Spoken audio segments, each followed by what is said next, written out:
Welcome to part 2 of the Still Loading Podcast 10th anniversary special. I am your host, Josh Koval.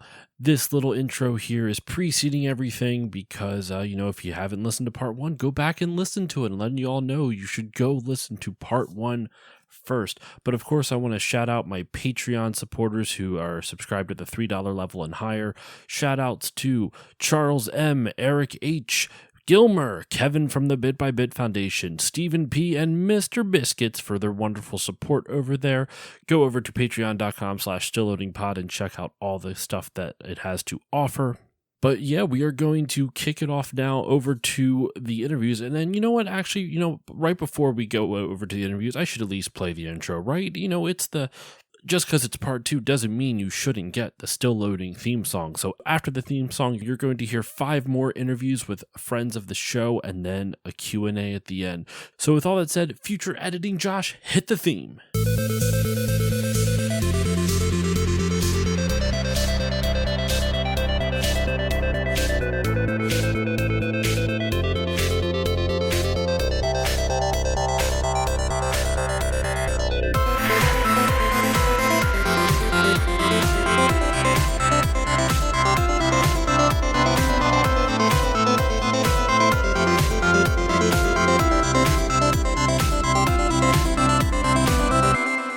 In discussing all things monsters and madness, and we come to the apex of the abyss, I am joined by my good friend Erica from both of those podcasts, Monster Madness and The Apex and the Abyss. Erica is one of my oldest podcasting friends and one of my closest podcasting pals, so I'm so happy to have her on. Erica, how are you doing today? Well, I gotta say, I really love that turn of phrase that you just did, because I forget about the apex and the abyss at this point, but I am doing well, sir. How are you?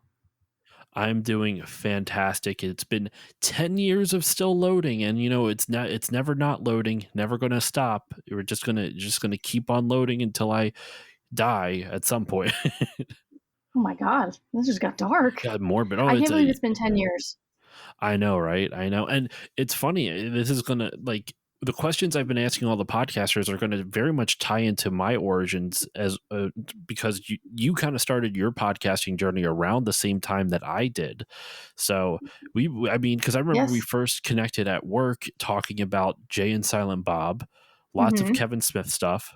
Oh yeah. And then it kind of went from there. So that leads me to my first question, though. How did you first get into podcasts? Not necessarily podcasting and starting your own, but just listening to them. What was like some of the first podcasts you listened to, and how did you kind of get into listening to them? Well, I've always been kind of like one of those weirdos that love true crime and stuff like that. So I looked for those primarily, and Mm-hmm. when I started listening to podcasts, like there wasn't that many out there. Everybody was kind of dipping their toe into it. And then I remember I listened to this show called The Vanished, which is hosted by one of my really good friends, Marissa Jones. And I just remember falling in love with that show and the genre and just the morality behind it. It's just like this woman had experiences in her family of people, person very beloved to her going missing. So she wanted to highlight missing people to try and get like more news about them to try and help people. And I just thought that was like Mm-hmm. super noble. So I remember messaging her and being like, I'm thinking about doing this. I really love your show. And she was like a mentor to me for a really long time. And then I started doing it Oh. myself. Yeah.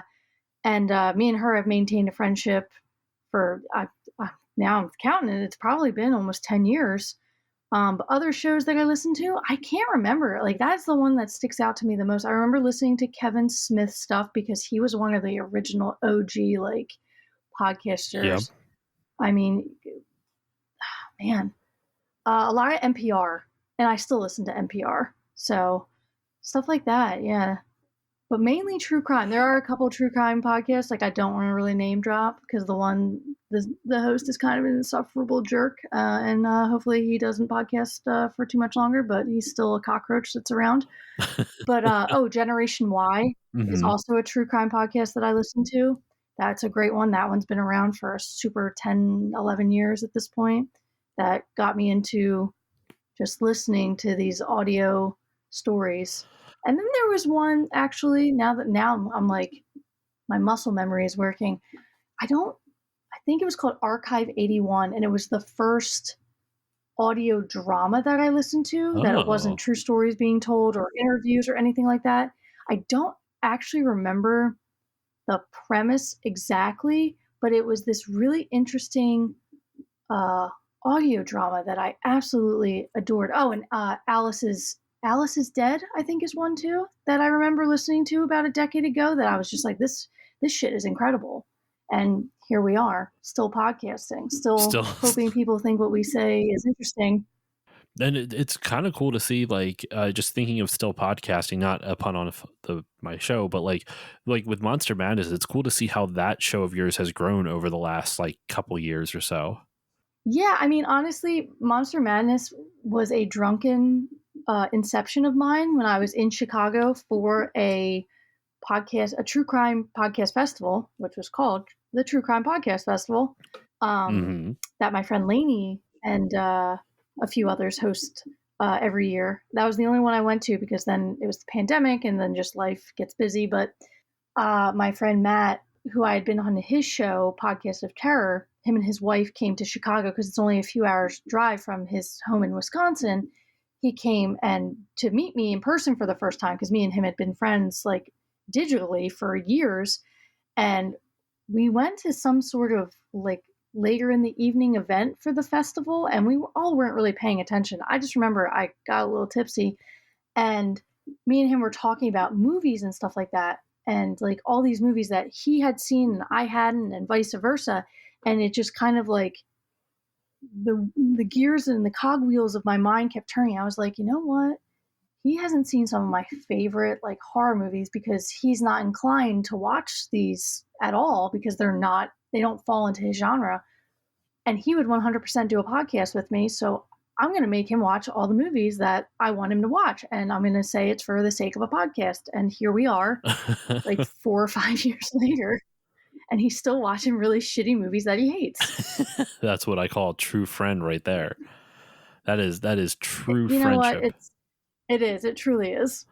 Um, what I was going to ask, one of the other podcasts that I know you and I both listened to was Hollywood Babylon.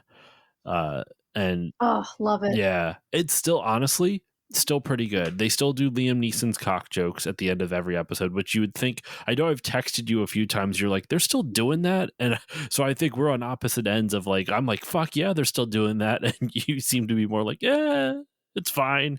It's funny you bring that up because I actually recently, like I think within the last week or so, I listened to In Hollywood Babylon because I took a break at the beginning of the pandemic, and then I kind of dropped off listening to podcasts for a really long time for some reason. But they were like just reading comics, and I was like, I don't have any interest in Hollywood Babylon if they're just Hmm. doing comic book readings. So, um, yeah, like a week or so ago, I listened to one and I was crying laughing because Ralph did a Sylvester Stallone Yeah, impersonation, like for Rocky. yeah. That Rocky one where he just kept going. He just like was basically describing like every movie as Sylvester Stallone, and being a Philadelphia girl, Rocky Balboa is just like my life force Hmm. naturally. Like it's pumping through my veins. So just that cracked me up, and I'm keeping my eye out for the episodes again when they do live shows because that show is just so good. Like Kevin gets a little weird sometimes anymore, like post heart attack, post this, he doesn't smoke weed anymore. Now he's drinking. It's just he's very he's ever changing. Yes. So it's hard to keep up with him, and then he's still telling the same story 17 times. So that gets a little bit much, but Ralph really does keep him on track. So I love Hollywood Babylon so much. Hollywood Babylon is great. And yeah, they don't do it often just because both him and Kevin's schedules are so chaotic. Well, mostly Kevin's schedule is so chaotic. So it is kind of like it's hit or miss as always, but it's very hit or miss with Hollywood Babylon just because of the nature of how long. I shouldn't say hit or miss. It's very come and go, because they'll like do like one episode a month for a few months, and then you won't see it for another few months type of thing.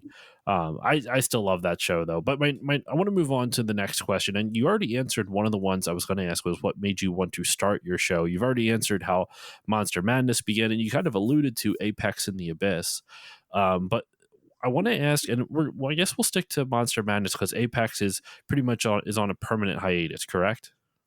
It is. I always teeter with the idea of bringing it back, but the true crime podcast community is so convoluted, and there's just so much. I think if I was going to do it, I would do a vastly different version of it. It Mm-hmm. wouldn't be modern true crime in any sense of the word, because it's too much. A lot of newer true crime podcasts are basically at this point trying to solve the crime instead of bringing awareness to crimes. And I think a lot of things get lost that way. It's more, I know that this makes money. I'm going to talk about someone getting chopped up into little pieces so I can put an ad on it, and not so much there was a person involved in that. So I kind of separated myself from that. Yeah, I could see But that.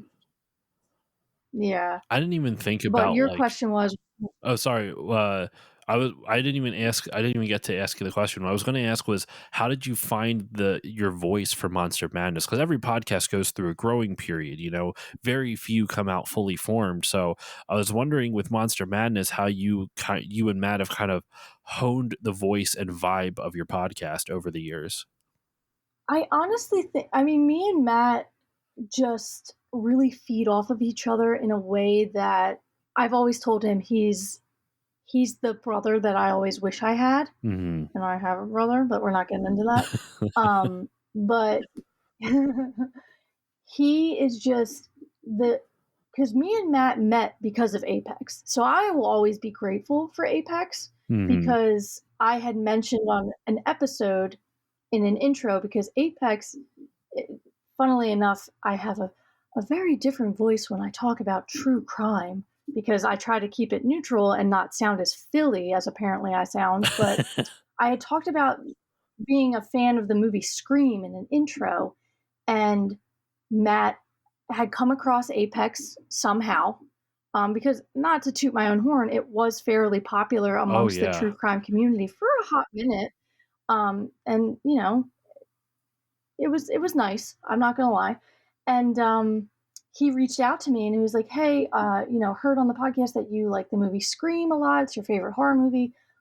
Would you like to come on the Podcast of Terror to talk about it?" And I was like, "Yeah, sure." At first, I was gonna say no, because I'm like, "This is probably some weirdo creep on the internet." But I was like, you know what? Why the fuck not? I have nothing else to do. Let's roll. I did it, and him and his partner at the time, Corey, were just like the nicest people to talk to. And I wanted to come back as soon as possible and just chit chat with him. And then me and him just started talking more and more and more. And the closer we got, and like the more episodes we did together, and then eventually I did an episode for him, for a friend of his, for on Apex, which is the whole point. And the only reason I started Apex was to bring attention to cases of people who didn't get the news that they deserved, Yeah. like the newsworthy, like the remembrance that they deserve, Mm-hmm. basically. Because Matt had a friend that sadly was taken way too early, and you would never have known his name if someone's not talking about it, or if you weren't from that region. So I kind of gave it a little spotlight so people knew of his friend Paul. And I did do bigger cases and stuff like that, but um, at the end of the day, I liked doing more offbeat stuff, more things that people hadn't heard ad nauseum. And after I did that episode and kind of was like interviewing him about that, and just talking with him, and just learning more about each other, like we became best friends. And I know that's like super corny to say, like two people in their mid 30s and are like besties, I mean, that doesn't but happen he often truly though is. from people in their mid 30s. Like It it, doesn't. it really does. Like a lot of times it's the friends that you had growing up and then you kind of grow into a deeper friendship. It's very seldom that you meet someone in your mid 30s and you develop a deep friendship. Yeah, like I cannot fathom oh God, I don't want to get emotional, but I cannot fathom my life like without knowing him at this point. Hmm. So like we talk about Monster Madness it just jokingly, like basically it's our weekly therapy session when we get to do it with each other, but it's basically just me and him hanging out. And if we don't do it for a while, one of us will always be like, "Hey man, so you want to like record soon?" Because like we miss each other. We don't want to say it because we're dickheads to one another as well. It's a very sibling relationship, Yeah. like the best type of sibling relationship. And like me and finding the voice of it, I mean, it's gone through, different stages. There was another host on the show, and that host isn't here anymore. And now we had to kind of revitalize the show and change things up so it's a duo instead of a trio. And just we're very adaptable, and it's always a blast. Like even on the episodes where I feel like we didn't converse and kind of vibe as well as we typically do, whether it's because we're tired or like it was a shitty day or whatever, I always find something like a highlight in it where I'm just like, I'm so glad we did that because like, look how fucking funny that is. And I look at the show basically very Kevin Smith-esque. Like, Hmm. if nobody listens to the show, that's fine. I'm doing the show for him and he's doing it for me. And if people enjoy hearing me and him go back and forth and being assholes to one another, then that's great. But at the end of the day, it's literally enjoyment for me and him to have.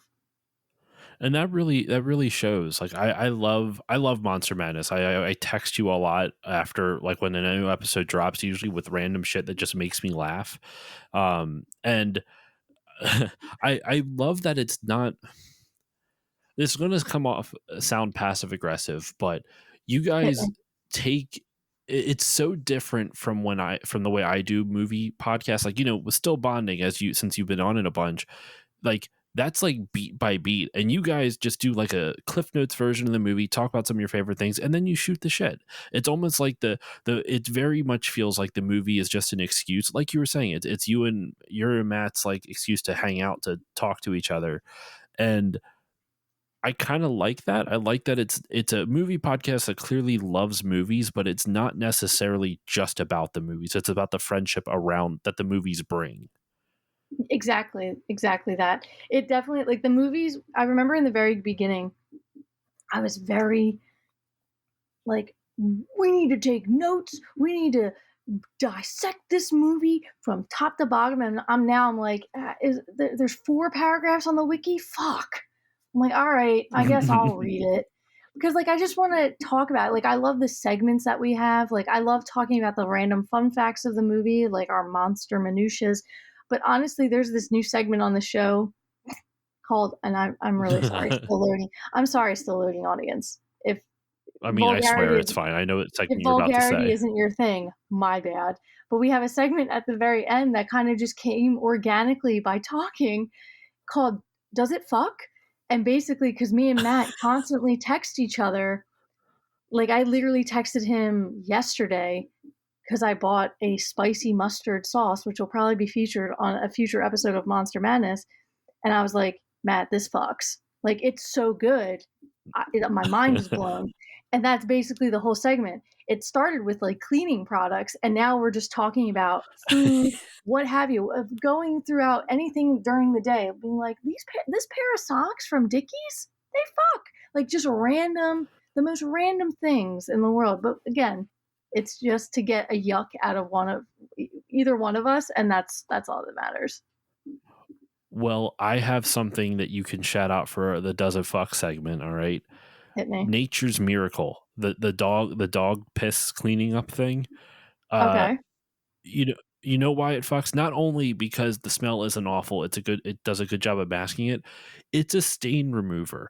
I shit you not. There was a night where my sister-in-law, I hope my mother-in-law never listens to this.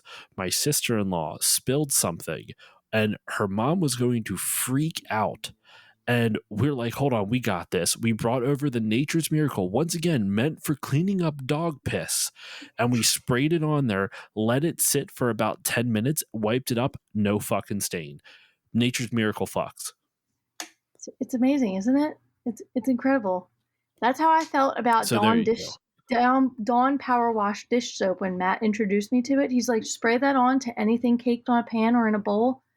walk away for 5 minutes, come back, wipe it clean. And by God, was he right? It fucks.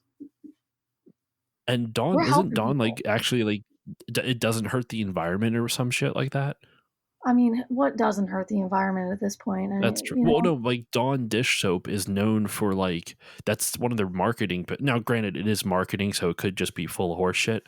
But like, you can make like environmentally friendly like weed killer to an extent, like where it doesn't affect other things. Where you mix like a vinegar and Dawn dish soap solution, and it can Yep, help I do that. do like weed kill. Yeah. So that's what I'm saying. Like, otherwise it wouldn't be like that wouldn't be advertised outside of Dawn. Like other places talk about that aren't Dawn's marketing wing. I guess it will work. Anyway, we're getting off track here. we got into our own does it fuck section. Never mind. I was about to say something horrible. New segment on Still Loading. Still fucking? Wait, what? No, never mind. Take it back. I take it back. This is why we have been friends for like nigh a decade at this point. I know, right? I want to wrap up our segment here, though. Plans for the future, and then your plugs and shout outs and whatnot. So, what does Monster Madness have in store for its listeners? Talk about plans for the future for Monster Madness, and shout out all your stuff. So, Monster Madness is something I always have ideas of brewing. I want to do. I already know season 6 will be a when animals attack season, and with that, it's just movies about basically when you get mauled by a bear or eaten by a shark or a rabbit eats you. Mm-hmm. It's going to be great. That season is actually has the very movie that I have been trying to get Matt to watch this entire run, but I did the slow game. I did the long game. It only took me 5 years. But with you didn't that, blow your load right at the beginning. I know, right? Oh no, 100%. We're watching the very first movie, and I'm not going to spoil what that movie is. But you just know that the When Animals Attack season, the very first movie, is the movie that I wanted Matt to watch forever. But yeah, so with that, I have a lot of plans to kind of redesign like all of the art. And I have a really cool idea that I've been trying to design myself, and it's going fairly well, and I'm really excited to show that. And with that will be like new merch and all that stuff. But yeah, I mean, Monster Madness is a bi-weekly podcast that comes out every other Monday, Monster Mondays. Right now we're in our humor horror season where we're watching really stupid, slapsticky horror movies, quote unquote, with a lot of yucks and a lot of yums. So if that's your vibe, find us everywhere at Monster Madness. Yeah, that's pretty much it. Monster Madness Podcast. We have Discord, we have Facebook, we have Instagram. I think we have a Twitter or an X, whatever you want to call it. But yeah, we're on all your favorite podcasting platforms. Fuck that guy. It's still Twitter. Yeah, tweet. Yeah, but we're on all your favorite podcasting platforms, and we'd love if you gave us a listen. Enjoy the conversation and tell us what you deem is fuckable in your life. Everyone, please do, and tell everyone. Please go tell them what is fuckable, and go listen to their show. And Erica, thank you so much for joining me. It's been a pleasure having you on again. It's been a while. I'm thankful for knowing you for pretty much the entirety of these 10 years. So thank you for your friendship and for all the support. And looking forward to having you on again sometime in the future. I would love that. I love you, buddy.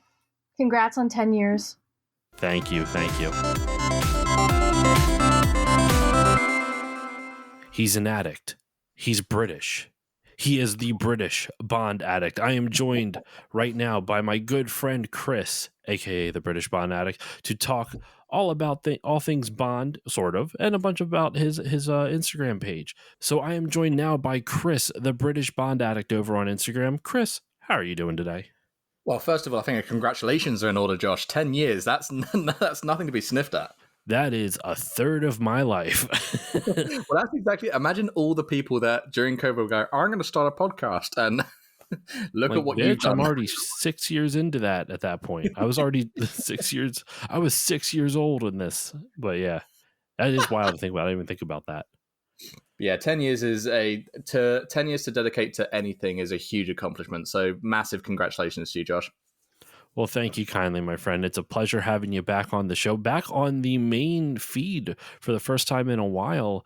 So for those who don't know, one of the reasons I had to get Chris on here is not only has Chris participated in a bunch of episodes, he was on the Spyro the Dragon episode, he was on the Super Mario Galaxy episode, and I want to say there was one other one, and Tomorrow Never Dies. He was on the Tomorrow Never Dies episode of the video game Tomorrow Never Dies. So he's been on a handful of episodes, but his bigger contribution that has helped shape my show is Still Bonding. I've you hear me shout it out at the end of every episode about at the $5 tier over on patreon.com/stillloadingpod. But Chris has been a rock star over there because I started that show with the intention of my friend Erica and I were going to watch every Bond movie and we're going to discuss it once a month and this and that. And unfortunately, life got in the way. Like Erica had some pretty crazy life stuff happen to her, which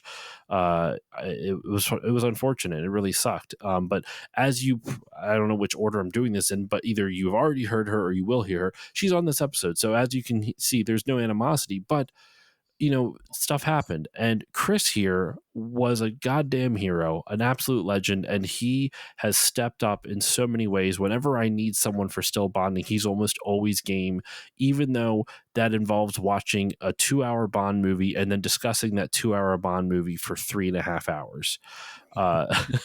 So he has been instrumental to not only helping Still Bonding, but also help kind of shape Still Bonding and shape kind of more of what I do with the show. So Chris, I did all that preamble just to thank you because you really did save Still Bonding for me. I don't know what I would have done if you weren't always so willing and so game with that. So first off, thank you for that. Well, I also want to thank you for giving me the opportunity to talk about many of my favorite films and my favorite franchise by a landslide. And just giving me the opportunity to actually help. It's always been a pleasure to talk with you regardless, but to talk to you about something which I love so dearly and something I know that you are very keen on. I feel like when it started, you had a good awareness of Bond, but you weren't you weren't in the echelons of upper nerdism, but I feel like we've got you there. Oh, I mean, I would almost argue I hid most of that from you because I didn't know, I didn't want to come off as a poser to I didn't feel like a real Bond fan, but I most of the stuff I knew already beforehand. I've been a huge James Bond fan for years, and you have grown that love for damn sure. Like it has only increased since starting Still Bonding. But I want to start off though with talking about and speaking of Bond. I want to start off with how you kind of got into James Bond. My listeners over on Still Bonding have heard on on your first appearance you talked about it, but for those who aren't at the Patreon, like how did you first kind of get into James Bond? It was just something that was always there. I mean, obviously, being a Brit, Bond is much more part of our culture in certain ways. When a new film comes out, it's a bigger event than from what I've seen in the States. But not only that, I had a father who was very, very much a big Bond fan. So it was never something he intended to do. It was never, he was like, I'm going to sit down and make Chris a Bond fan. It was just the fact it would be on, and I became used to it. I became involved with it. I was fascinated by it just by watching it. There'd be certain films I'd be watching, and he'd say, "Oh, in this scene, he's now trying to smuggle diamonds across," and it's like, "Oh, okay, that sounds interesting. I'll watch that." But of course, from a very young age, I wasn't as eloquent back then. But the thing that really hit the nail on the head was getting GoldenEye 64. And I didn't get it. We borrowed a friend's game console when they went on holiday for 2 weeks, and they lent it to us. And there was a handful of games, Banjo-Kazooie, Super Mario 64, all games which are now very much favourites of mine. But I was glued to GoldenEye 64. I was young enough that I didn't really have much of an idea what was going on, but just the multi-sensory approach to doing what I'd seen so many times at that point, and just the instant gratification from it. I'm not saying the instant gratification of killing people, the instant gratification of playing this game and having my actions changing what happens. Obviously, I'm a huge advocate for video games in education and video games as a tool in some cases. But the fact just being able to, the way I responded to GoldenEye 64 and how it resonated with me And I think part of it is because I had a prior knowledge going into it, and I was drawing connections mentally. I think that helped significantly. And then after GoldenEye, I was already a Bond fan before GoldenEye 64, but it was cemented after GoldenEye 64. I can understand that. Now with Bond, you love Bond so much. It kind of inspired you to start, or not inspired you, but it is the focus of your Instagram page, The British Bond Addict. So I want to ask you, what propelled you to kind of start that Instagram page, because you've kind of turned into a pretty sizable James Bond content creator. So what kind of influenced you to start your Instagram page? I've been a fan of Bond for the longest time, and my main exposure for talking about it with other people was either showing them and discussing it, or every now and then meeting a like-minded Bond fan in a pub. But when COVID struck, I then turned to other forms of entertainment, because obviously being cooped up indoors, all that jazz. There are a few Bond YouTubers I'd followed for a while, but now these YouTubers started doing Zoom events. And I joined one. It was an American one, so I stayed up until 2:00 in the morning just to meet this thing. And I met lots of wonderful people in the community, and it kind of spiraled from there. I joined in with my personal Instagram for a little bit, but then that didn't kind of fit with what my personal Instagram was. That's kind of just a place for my memories, my friends. This was a whole new group of friends. So I started it from there. And yeah, it spiraled. I mean, within the first year, I had started from doing, I like Bond ties. I like this Bond film. I mean, after a year, I'd appeared on major YouTube channels talking about certain Bond things. I was doing, again, it's still in COVID, so Zoom events, but I was hosting them. I was a part of them, doing trivia events, the like, and all of the like. And it spiraled into me. I'm not going to say it's the main reason I moved to America, but it was a conscious part. I moved to America back in 2022, and I moved here knowing on the East Coast I had plenty of friends who I'd known for years at this point. And it also led to me finding my current partner. So thanks to her for also having a great Instagram page. But yeah, the community is something that's incredible, because you can have a completely different opinion to the person next to you, but it's never a negative thing.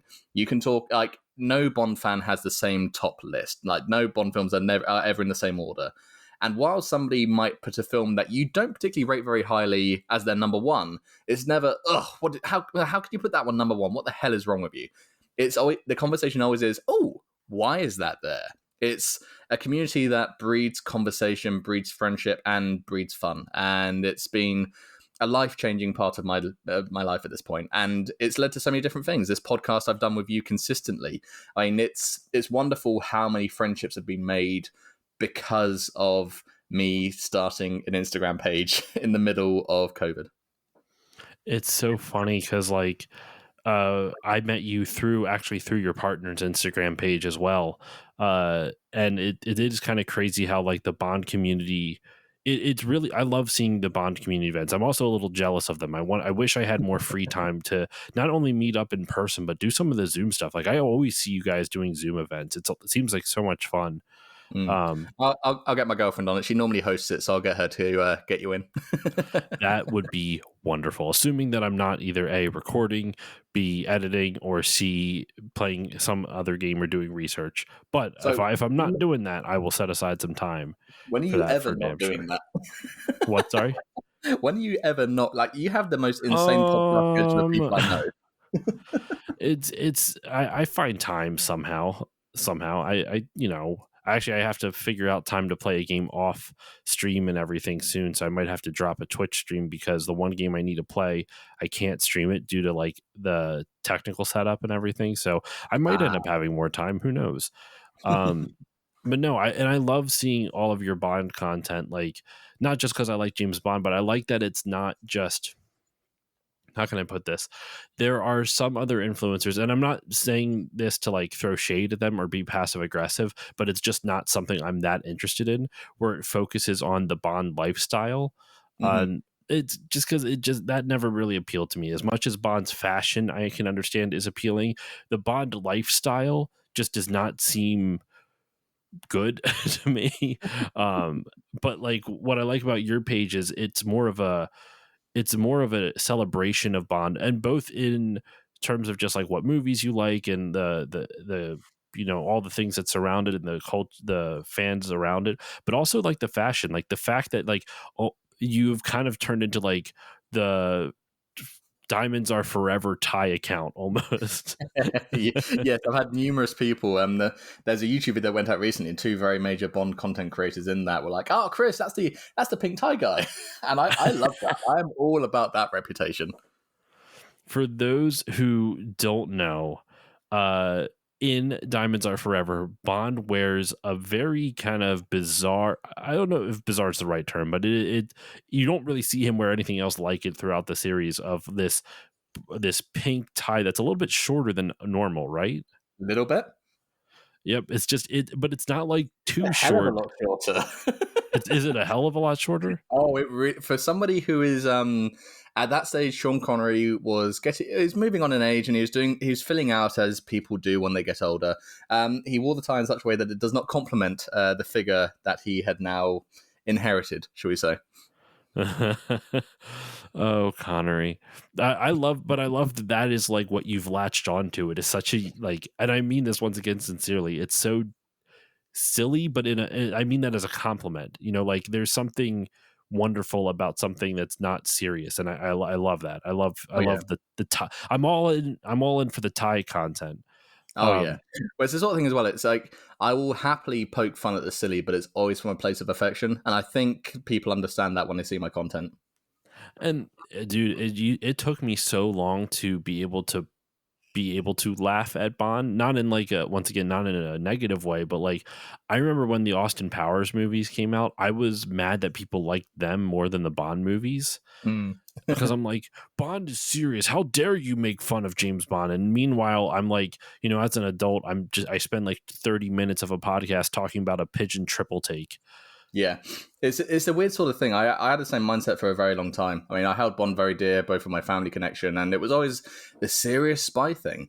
But the issue is with Bond that it can be silly and campy and fun, and it can be serious. Whatever film you're looking for, there's something in there for you. I mean, sometimes the silly is good, and we see a masterpiece like Tomorrow Never Dies. Sometimes the silly, personally, I think is bad, and we see Moonraker. But then you can also get the serious films, Majesty's Secret Service, Casino Royale.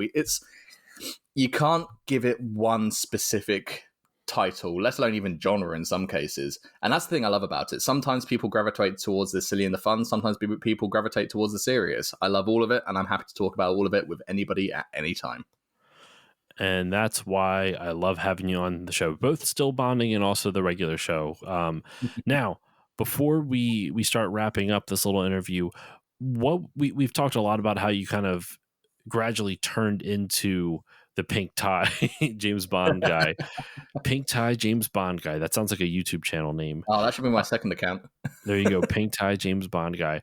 I was wondering though, what's something that kind of shaped how you've kind of directed the stuff that you post on your Instagram? I've been asking the podcasters, what's the biggest factor of helping you find your show's unique voice? So I'm kind of adapting it to you. Like, what helped you find like the type of theming that you wanted to go with for your Bond content?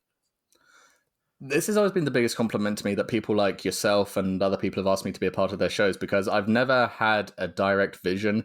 I've just posted what I like when I like, it's given me a wonderful sense of freedom. I realized at the beginning, if I tied myself to a certain theme, then it's going to become a chore eventually.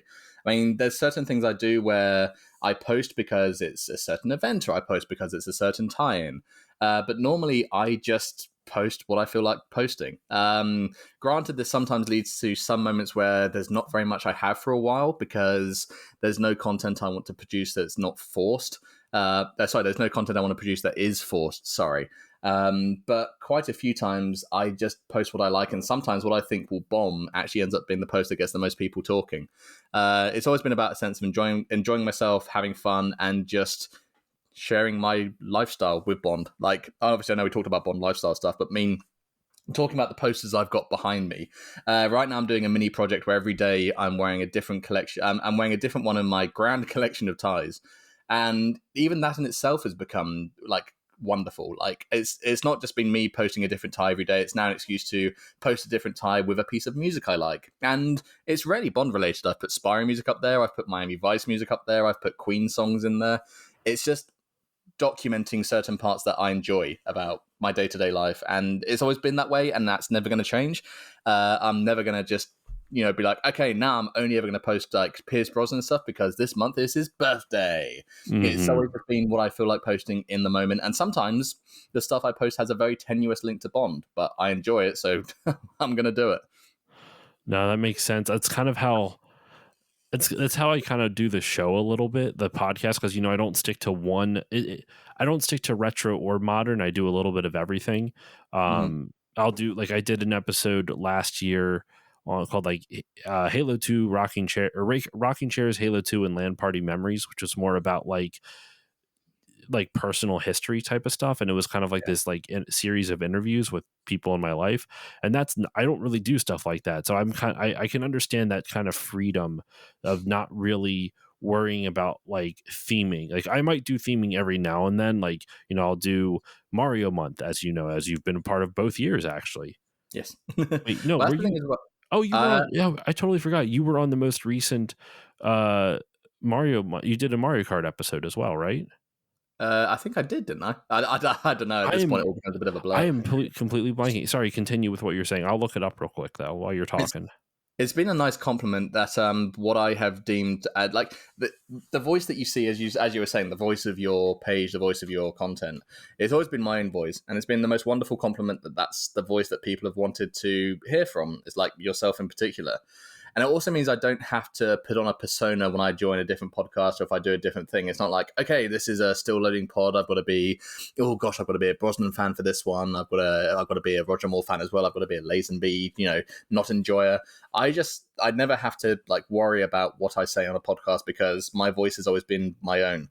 And for anybody who is starting content creating out there, it's the biggest relief to not have to think that you have to like bend in certain ways just for certain things. Granted, there's certain times for it and there's certain things where it requires it, but if you're doing something just for fun, as I am, just be yourself. I have not regretted a single post I've done at any point. I've not had to pull a post. I've not had to change anything. It's always just been me. And it's been wonderful that me being me has led to some, at this point, I would say lifelong friendships. Well, I double checked. You were not on any Mario month this year, but that just means it will have to change for next year. I, I remember the Galaxy, which was probably my favorite. I think that the Galaxy episode we did was probably the favorite podcast I've ever done. Of all the podcasts I've done, the Galaxy one was the one where I'm not going to say I enjoyed myself the most. It was the one where I was the most eloquent with my point of view, I think, of the source material. That one still resonates with me because I remember I had like a 2-minute rant essentially, and none of it was scripted. It was all just exactly how I felt, and I think I got the point across entirely. Let alone getting my point across for the entire however long that podcast was. But that's the thing. When I think of Still Loading Pod and I think of all the experiences we've had, I think of how enjoyable not only every episode has been, how welcoming it's been, and how you've given me the opportunity to just express and my love and adoration for things I enjoy. So I said thanks at the beginning. I'm going to say thanks again. And 10 years is incredible. Congratulations, Josh. Thank you kindly, my friend. And thank you for your kind words before I brought up the Mario Month thing as well. It really means a lot. Now, Chris, to send off my listeners into the next interview or to the wrap up, I have no idea when this is all getting edited together. Where can the good people find you online, and what would you like to promote? I am solely on Instagram at British Bond Addict, spelt as it sounds. At this point, I'd like to recommend Capital Royale, which is a DC-based fan club for James Bond. They've just started up. We've had one event so far, and it's been absolutely phenomenal. Apart from that, I would just recommend anybody in the Bond community, anybody in the video game community, and anybody who looks like they're having fun with what they're doing. All right. Well, Chris, thank you once again for joining me. And thank you ever so much for having me on.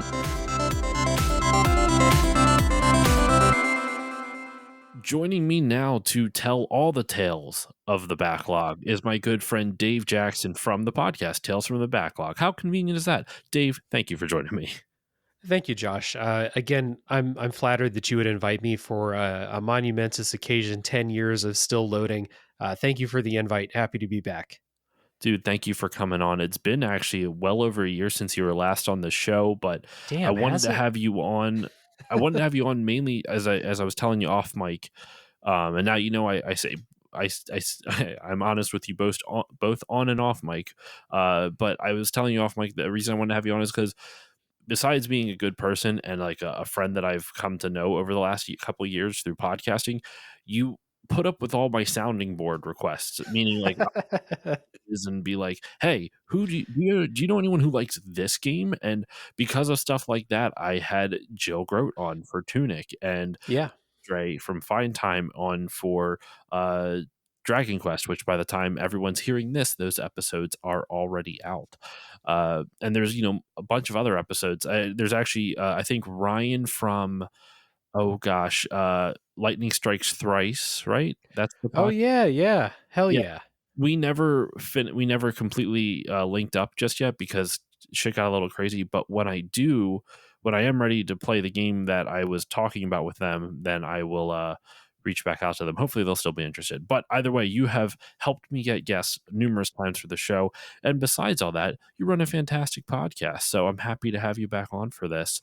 And what I've been asking all my podcasting pals is, how did you first get into podcasts? Not how you not what the inspiration was for your show, but like what first got you listening to podcasts? And do you remember which was like the first podcast that you ever listened to? Yeah, definitely. So I used to drive for a living. I worked for animal control. I was a dog catcher. I did that for 4 years, and that job is constant driving. Wow. So yeah, little Dave lore here on Still Loading. Um, so that job's all driving, and so like I did listen to music a lot. I would borrow CDs from the library and just listen to them in the van as I drove around. But I also found podcasts, and I'm not exactly sure how, but I do remember the first podcasts I listened to. It was the Bill Simmons podcast back when he still worked for ESPN, and the Bill Burr podcast, Hmm. which is still going to this. Both of them are still going to this day in some form. But that was the first ones I listened to. And it's funny, like I obviously love video games and I've loved them for my entire life. And I listened to those podcasts for years, like 5, 6, 7 years before it ever occurred to me people might be making podcasts about video games. Still Loading had probably been going for a couple of years by the time I had this realization. And one day I was like, seriously, I'm not joking. This was like 2019. I was like, Wow. people might be making video game podcasts. I should look into that. Yeah, And then I did, and I found some great video game podcasts, and yeah, that kind of really got the ball rolling. But I listened to those two and only those two, and did not even consider that there were other podcasts being made for like at least 5 years. Really weird. Wow. That's Yeah. wild. Because I don't remember what I've said in my previous interviews, but I started with like a Kevin Smith podcast and then kind of Mhm. branched out to a bunch of other different ones. Like Retronauts was an early one that I've mentioned a bunch of times on the show. So that's kind of wild to me that you only listen to Bill Burr and Bill Squared, pretty Yeah, I know, much. right? No, I do like the Bill Burr podcast. When I don't listen to it much anymore, but I still like it when I do listen to it. Yeah. Uh, so moving on to Tales from the Backlog, your podcast, and actually also a top 3 podcast. What made you want to start your respective shows? Obviously, I know you more from your Tales from the Backlog show, but a top 3 is another one that's your non-video game show. So what kind of was the inspiration for starting both of those? Yeah, top 3 was first.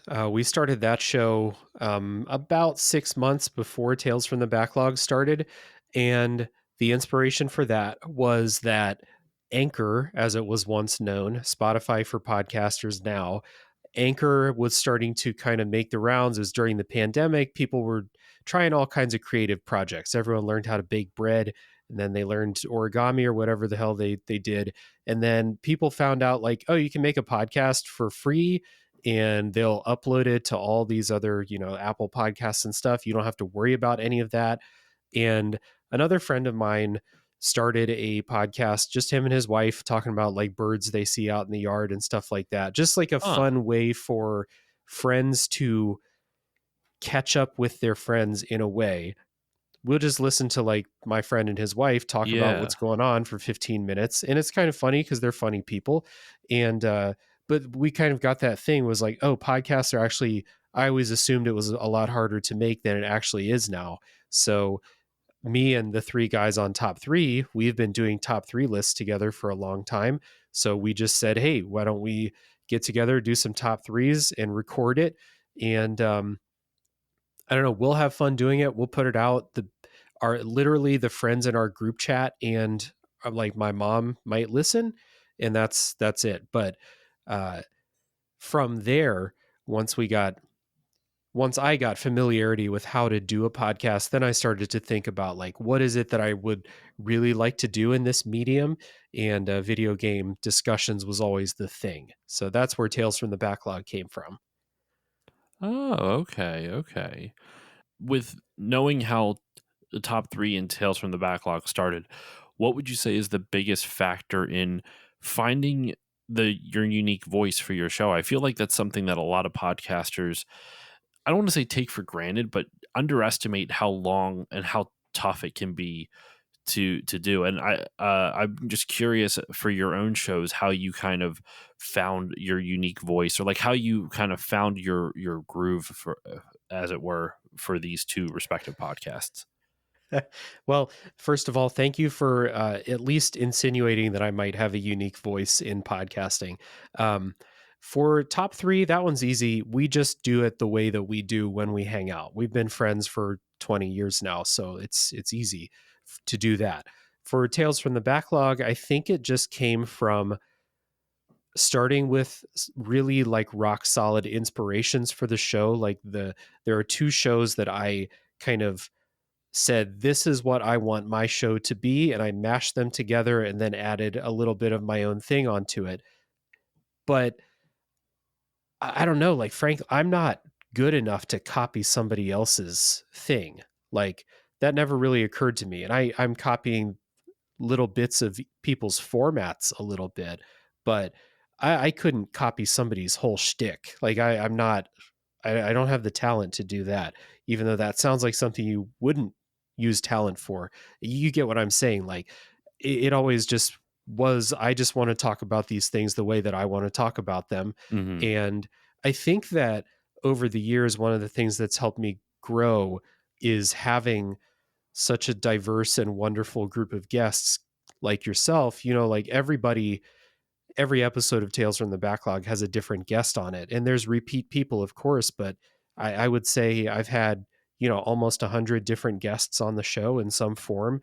And you take a little bit from everybody that comes on. You're challenged a little bit by everybody that comes on, you know, especially when you have some of these really, really good guests. You're like, oh, I gotta meet them up there for this episode. And that happens a lot because I try to get good people on the show. So I think that's helped me find what I would consider to be my voice. Although that's a big, really tough thing. Hard to like really pin down what my voice is, you know? Well, if you allow me to embarrass you a little bit, I don't know which order the interviews are going to be put in, but I'm 99% certain I've said it in some of the other interviews. Your show is one of the few podcasts that I would say had a pretty clear and defined voice. I'm talking about Tales from the Backlog specifically. I haven't listened to a top three too much to make that declaration for that one, but at least for Tales, like almost from the get-go, you figured out like the voice of your show pretty quickly. It took, and the reason I say that, and I want to give you that compliment, is it took me 6 years to figure out my own. And I know progress isn't linear. You know, some people figure out things quicker than others and this and that, but it's just one of the things I admired about your show, and I still continue to admire about your show, is that you've been able to find your voice so quickly and so clearly. It's you know what your show is, and even when you try new things, like you started doing like discussion episodes once a month to kind of help balance out some of the time for games, and that still feels like Tales from the Backlog, but you're trying new things. And then you started Tales from the Way Backlog on your Patreon. Which is your way of connecting with people like myself and Chris and Shane from Retro Hangover and all the other retro gaming podcasts that you've, you know, the King of Games people, as it were. So yeah, that's what I've always admired about your show. And I really resonate with something you said with the guests. You're right. Like my show is a different guest every single episode as well. And that took me a while. That's why I was saying it took me 6 years to figure that out. which is why I, once again, so impressed by yours. But I never really thought about how much the guest to guest basis really does affect the quality of your show. And not saying that the guests are bad, though. Even if you have a guest on and the episode goes poorly, name names, Dave. Do it now. But no, that does happen. I'm not going to name any from my own show, but like, I've learned from that even, and I never really thought about the fact that like some guests help you elevate your podcasting. And you know what? I'll shout out some of my most recent guests, Jill Grote that I mentioned before, Andre Mhm. from Fine Time. Both of them like are fantastic podcasters, and I really felt like I had to really step up for those episodes. And like it was, oh man, they're so much fun. But it's interesting to me though that you said you kind of took two different shows. Can I guess at least the one? It's Watch Out for Fireballs. Yeah, absolutely. Yeah. What would you say is the other one? Let's give them a shout out. The other one's Kane and Rince. So big shout out to the Kane and Rince podcast. It was the format of like the first half of a Watch Out for Fireballs episode. They kind of do like a non-spoiler breakdown. They talk about mechanics. They talk about like, top level story thoughts and music and stuff like that. And then they get into like a beat by beat story breakdown, which I don't do, but I took the first half of their format for my non-spoiler section. And then I always just really love the approach to Kane and Rince episodes, a very like intelligent and thoughtful, like academic at times approach to like what a game is doing, what it's attempting, and everything about that. Kane and Rince can be a pretty like dry show sometimes. Like it's funny sometimes, but they take it seriously. And that was one of the things that I had like from the very beginning was like, I'm going to take this seriously. This is not just going to be me with my high school friends drinking beer and, shooting the shit about video games. Like I take this very seriously right from the beginning. So I'm glad that like it means a lot to me that you would say that it sounds like that was there from the beginning, because from the beginning I knew what I wanted it to be. And I think that's super important. That's something that not a lot of podcasters have. Like they don't have that clear vision, and it can take a little while for the show to find its footing. Chris has talked about it with Retro Hangover, how they did kind of news stuff in some of their earliest episodes until they kind of figured out the formula that works best for them. Granted, there's also some life stuff that got in the way. I think he even talks about it in my interview with him. But I've been kind of parlaying a lot of these conversations into like little mini advice for prospective podcasters as well. And I think that's something that like in regards to what we're talking about here, don't to new podcasters or people who are thinking about getting into it, don't be afraid of trying to don't be afraid of how long it takes to find the voice for your show. Like you are going to get some shows like Dave's here that you have a pretty well fleshed out, like even if it wasn't fully formed to the way that you wanted it right at the moment, you were like 80% of the way there, probably, like right from the get-go. And for me, like, it took 6 years, and there's nothing wrong with that. It's just a Yeah. matter of like figuring out what you like, figuring out how to figuring out what the tone of the show that you're going for. Like if you listen to some of my earliest episodes, I am like really, I feel like I really tried to ham it up. Whether that comes across or not, I don't know. Until enough people told me that I have dry delivery of jokes, I'm like, well, I'm just gonna lay into that then. I'm not gonna I think I'm being animated, but apparently I come out as very dry, so I'm just gonna kind of stick with that dry tone. I want to wrap up our conversation here, though, Dave, with just a couple plugs and plans for the future. Like, what do you have going on over at Tales from the Backlog and a Top 3 podcast? Like, what are some plans for the future for both those shows? And then, of course, shout everything out that you got. Where can the good people find you? Sure. Yes. As far as plans for the future, just keep on keeping on. That's the main thing. I'm really happy with how the show's going, and so my plans for the future are to keep it up, keep reaching out to different people, get different perspectives on the show to balance out my own, and keep bringing on new people to the show, and keep the good returning guests coming back. we're gonna have to figure something out, Josh. It's been a minute since you were on the show, but yeah, that's the main plan for the future. And then top 3 is a much different vibe. Top 3 is just me and my high school friends doing top 3 lists together. Like, it is not quite the the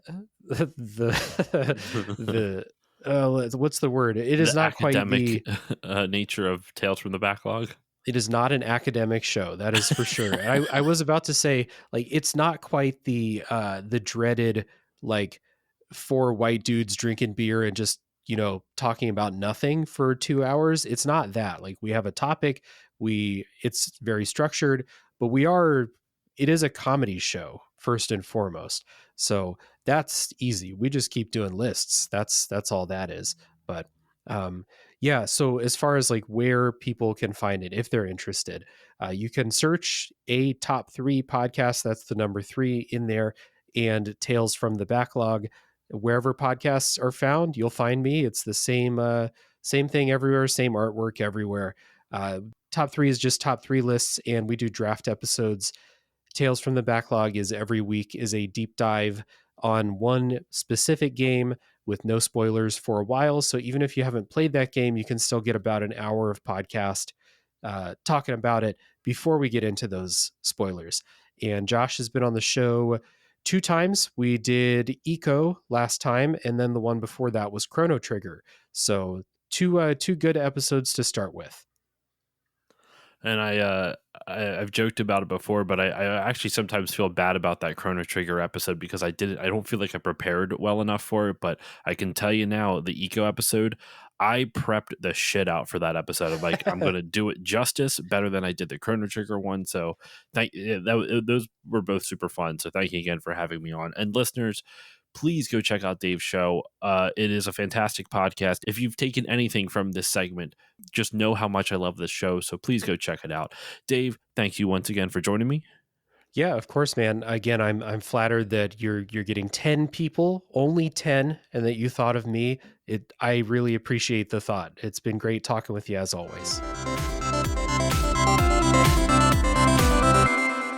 Joining me now to help re-experience some of the last 10 years is my good buddy Andrew from The Experience Point. Andrew, how are you doing today? I am doing great, especially after that little pun intro you did there. Ready to experience. That's right. I had to find some way to work it in. My pun game isn't always strong, and that one I'd give a solid like 6 out of 10. But that's pretty good. It's an easy one. Yeah, I expected more from you as a father. Well, I used to say, before I was dad, I love telling dad jokes, but I'm not really a father, so I guess I'm a faux pas. And this has been an episode of Still. Oh, come on, that's a good one. That was actually, of course, good. I'll give you that one. Right. Anyway, so as I've been doing with everyone, we are talking about the people who helped make the show what it is, and I want to ask you first, like, just for my audience to get to know you on a more personal level. Like, you've been on the show a bunch of times. You've been on the show for the Xbox episode, the Halo episode, the Mortal Kombat episode. Metal Arms. Yes, back in the day. That still to this day is my number 1 downloaded episode. Is it really? This is no offense to you. I don't know why that episode is like just so incredibly popular. You know what? While we're talking too, I'm going to look it up. I'm going to double check and make sure, but I am fairly certain that is still the most popular episode of the podcast in terms of just raw download numbers. Yeah. And I mean, that says a lot considering how it says a lot considering how relatively obscure that game is. Well, part of me thinks like maybe there was like some bots downloaded it type of thing, right? But which is fitting. So some mills, you mean? Looking at it, yeah, right, some mill bots. So technically it is the second most downloaded, but I still count it as number 1 only because The number one episode of all time currently is Final Fantasy IX, but that one got a lot of downloads because I got reached out to by the Headliner app, which is like what a lot of podcasters use to make like audiograms to post on Instagram and TikTok and shit like that. Okay. And in order to use it, you have to watch or listen to ads while it's rendering your audiogram. And all those ads are other podcasters who pay to put their podcast on the service. Every time someone had to listen to my podcast on that ad, it got a download. And so comparatively to the other Final Fantasy episodes from that Winter of Final Fantasy series I did, it's probably more close to like in the top like 5 to 10 range. But yours is by far, like, without a doubt, it almost doubles the number 2 place. Wow. That's wild too, it's because wild. I remember recording that one in my old office, and it was like echoey as hell in there. We didn't even have like the good mic setups, did we? No, we did not. It's one of my That's worst wild. audio ones. Well, I know. Just for my reference and for the listeners at home, I almost said viewers because I usually do things on video. For the listeners at home, what is the number, the numbered number of your latest episode, and what number is the Metal Arms episode? Well, at the time this comes out, let me double check for you on that real quick, actually. I can bring up my list of episodes for the future, because we're recording this, well in advance. Mm-hmm. So by the time this episode 2021 comes right now. out, right. 2021. Oh God, I prepped for this 3 years in advance. That's right. This episode, the 10th anniversary, is episode 317. Metal Arms Glitch in the System was episode 32. Oh my God. That's incredible. Now, it did come out on January 15th, 2017. So we're looking at that episode being over 7 years old at this point. And I just felt all of my hair turn gray.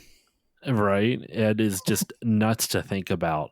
I mean, we're here talking about the 10th year anniversary of Still Loading Podcast. So, dang. Yeah, I mean, why not reminisce on some of the episodes?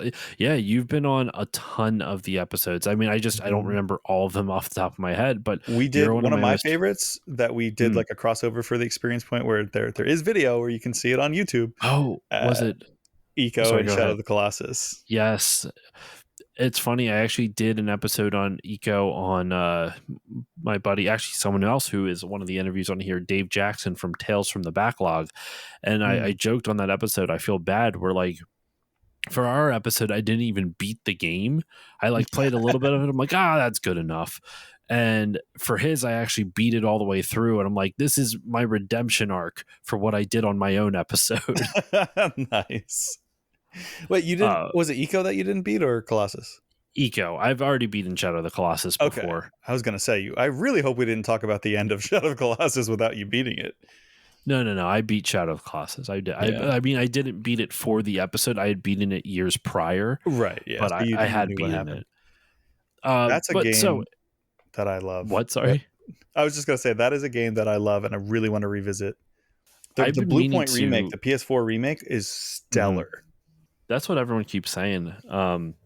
Yeah, I've that was a game I played once, and I don't know if I could play again, but I'm not sure. I'd have to really try it to see if I could or not. But yeah, what I want to move on to though is, I guess, like, I've been asking other podcasters how did they first get into podcasts, like listening to them, and what was some of the first podcasts you remember. So I know you are a Twitch streamer and an artist. So instead of asking you about like how did you first get into podcasts, just in general, what podcasts do you listen to? This is the 10th anniversary of a podcast, so why not give listeners some other suggestions? Like, what are some ones that you listen to?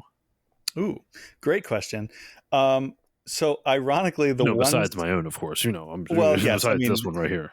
Jumping down to number 2, because obviously Still Loading Podcast is number 1. And the Experience Point is also number 1 somehow. Because my format of my content is more video focused, I guess, or just in. I don't want to limit myself to just audio. I personally like my content that I consume. I like to see people's facial reactions and things like that, or any graphics that they want to put up, like supplementary material, or just, you know, when you watch a Twitch streamer playing a game, you want to watch the footage of it, because I see it all as like, hey, everything's kind of all together. So I don't know if I would call them podcasts, but content creators that I like are probably, so fighting games are, we were talking a lot about my love of fighting games off air. Yeah, off mic, yeah. Off mic, yeah, off air, like we're and we're live. I really like Maximilian Dude. He's the biggest the biggest fighting game specific YouTuber. He has like 1.5 million subscribers. It's ridiculous. I really like him. As far as strictly podcast goes, I'm really into Castle Super Beast, which is again, like, if you know fighting games, you probably know Wooly and his friend / partner Pat. They talk about everything from fighting games to, you know, Yakuza to Final Fantasy. It's kind of covers the whole gamut, which I also like. And on a different note that I always like to share these guys. I mean, the people that I've mentioned don't need any help. Like they are some of the biggest gaming content creators, but a group of people that I have absolutely adored since their inception is actually a tabletop podcast, but they do mini campaigns that are set within video game worlds. So they've done a Halo one. They've done, my favorite one is a Pokemon one. I cannot stress enough how good they're called 20-sided stories. They're very short episodes, but what they lack in length of time, you gain in production quality. If the characters are in a cave, there's effects that make it sound like their voices are reverberating off the walls, and you can hear things dripping. And like if they're on a mountain, you'll hear wind swooshing by and like wind through the grass, and, you know, battle effects and sound effects and music and everything. And it's just incredible.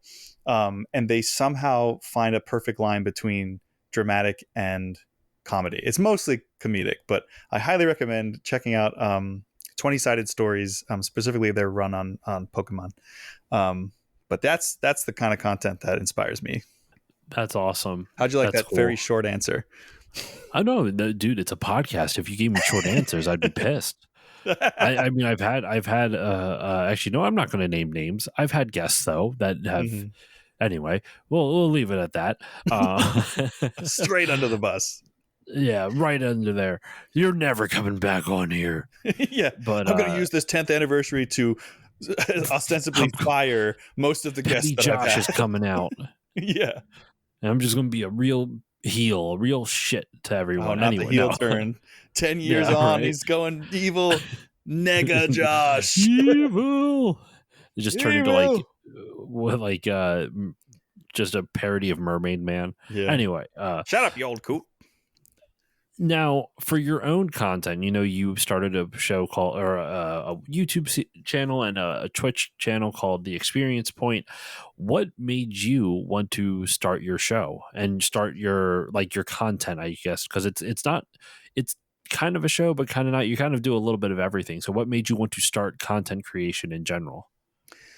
Everything, this answer is all tied into the name itself. It all came from me wanting to, well, first of all, I realized that every conversation, or every time I would sit and talk to Josh or any of my friends, really, I like how I just used your name in the third person, like I'm not talking to you.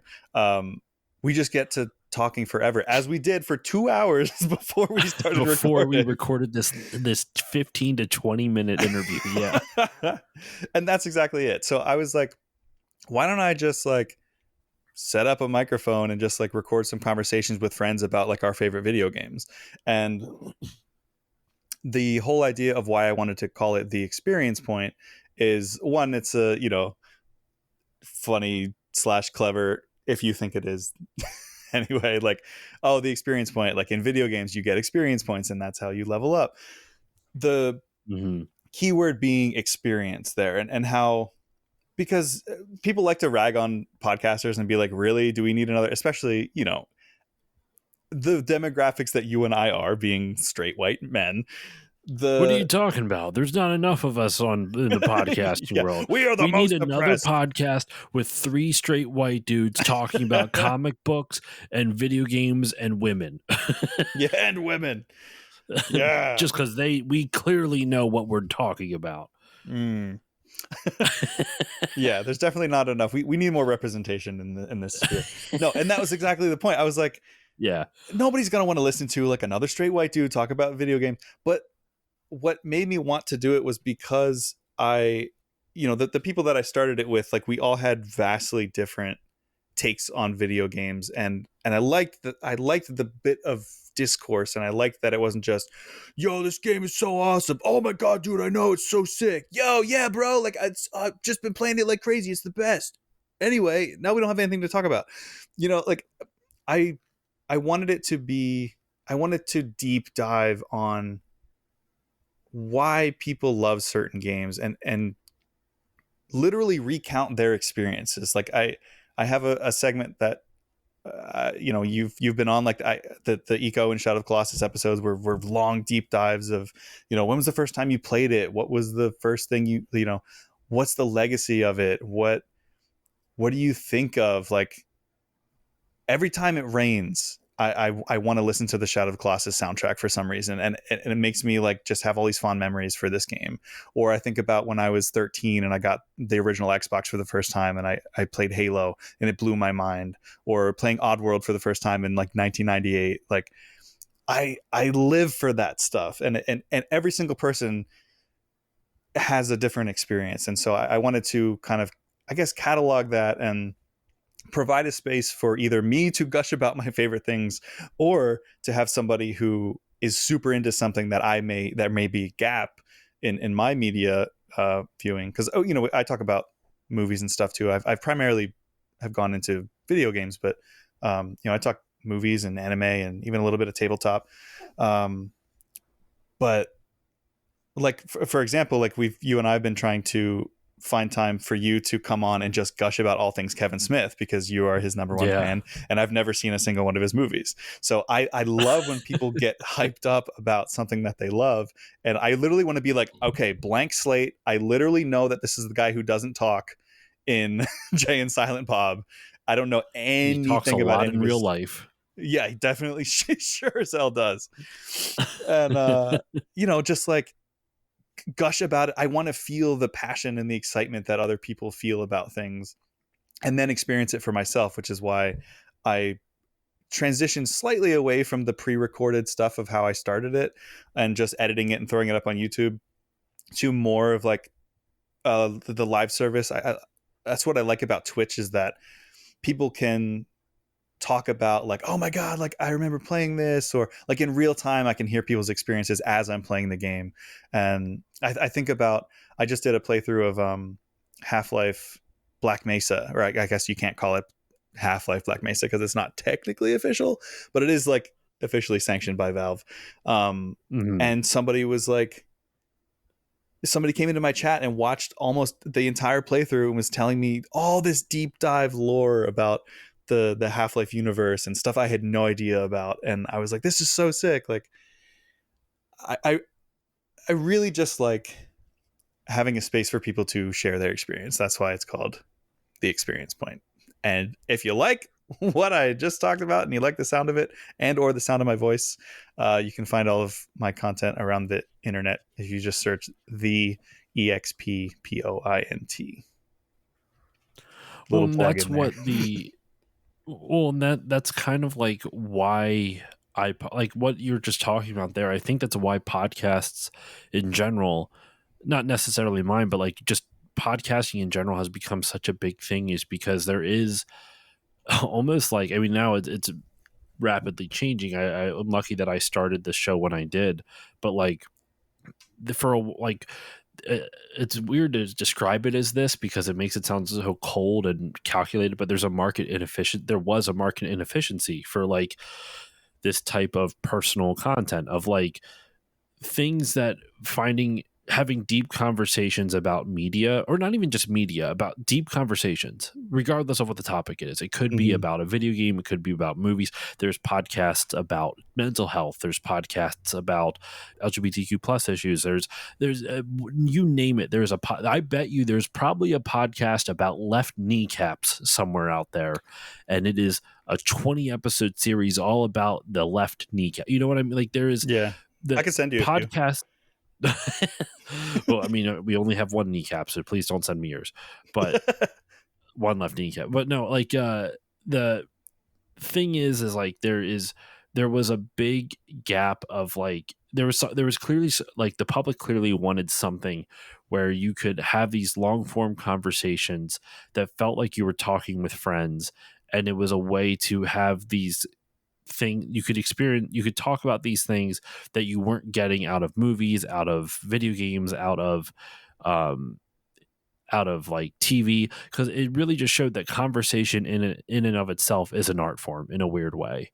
You know, I wouldn't call it necessarily high art or any of that other shit, but like it really just kind of showed like people want to hear about this stuff. So as much as we joke about we don't need another podcast with three white dudes, like you're not wrong, but at the same time I feel like everyone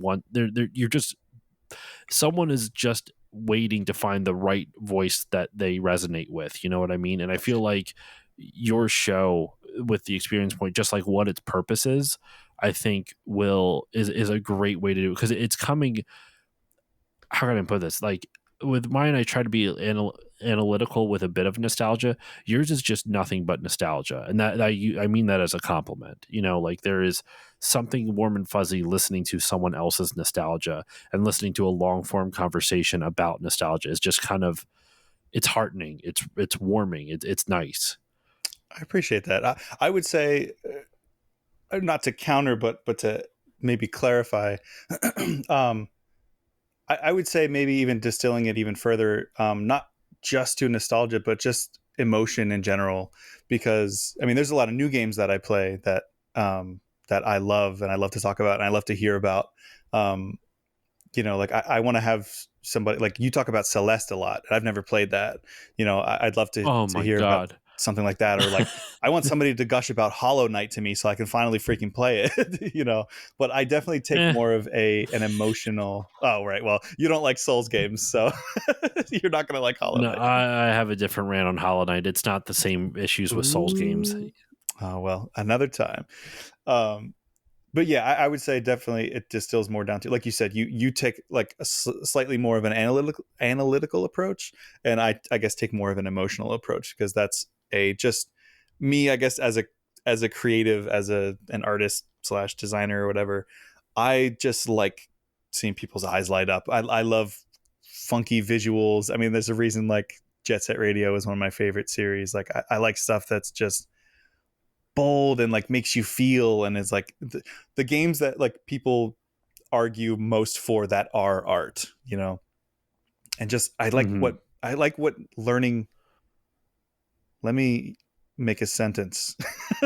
I like learning what makes people feel the most when they experience or absorb some kind of media, whether it is nostalgic. Like definitely I love nostalgia, love nostalgia. The N64 / like original Xbox era, I will gush about all those games to Kingdom Come, but also new stuff.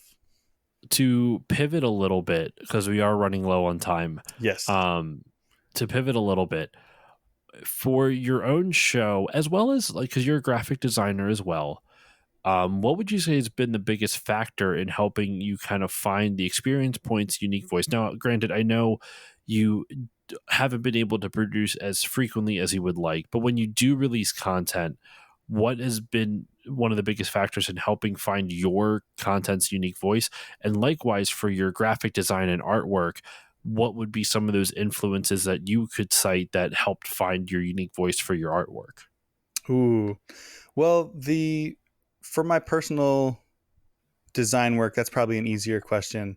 and it kind of bleeds off of the last thing I was saying about I like things that are bold and punchy and stylish. And, we were talking about Platinum Games a little bit off mic, and just I love, just the over the top, like the Devil May Cries, the Bayonettas, the Nier Replicant, Nier Automata, like those type of games. I like high energy. But I also like clean, crisp, like I like sleek and modern type things. Like I'm a big sci-fi person. So I think my personal work, when I have a project that granted, in graphic design, usually not usually, unless I'm making something strictly for myself, somebody's hiring me and they have a specific voice.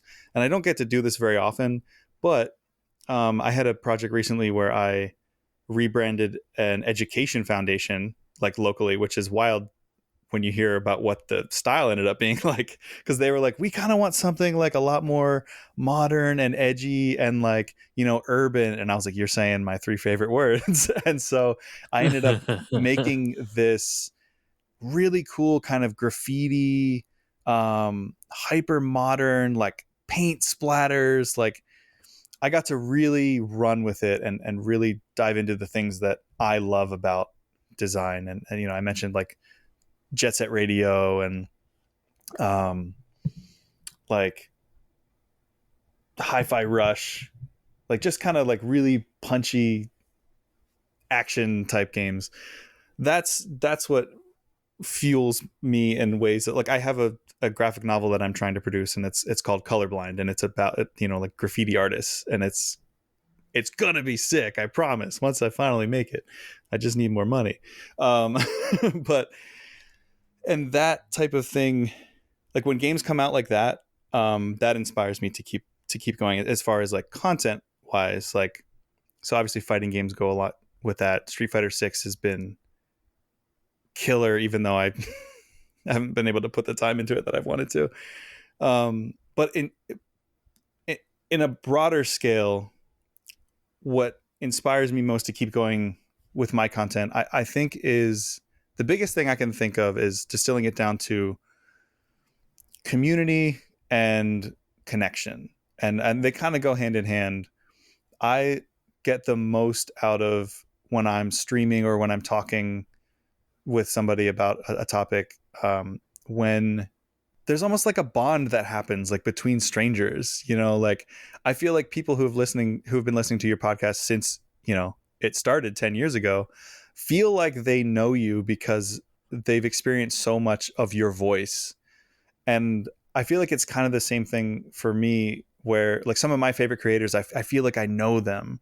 I love interacting with them in real time. I love when people come into my chat when I'm playing and tell me just a crazy memory about them. Like, oh man, I got this game and my parents had just gotten divorced and it was like a nice escape for me. And, I use that to heal, a lot, like whatever the case might be. I'm just pulling random stuff out, but the connections and the bonds and the humanity, I think, like not to get philosophical, but like we live in such a divided world. So like we're more than ever like so violently divided. And I feel like things like this like bring people together, like of all walks of life. And it's just really, it's inspiring. And it's a nice little bit of, there's still that feeling of like, oh, there is still like good in this world. Maybe I'm just like, I'm mostly jaded and stuff in the world just pisses me off and makes me want to like just fly off into space.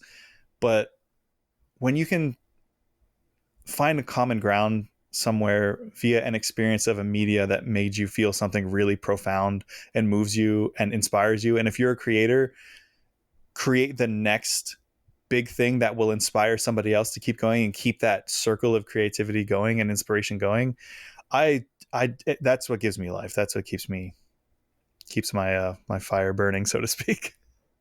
Sorry. Did you like that really short answer?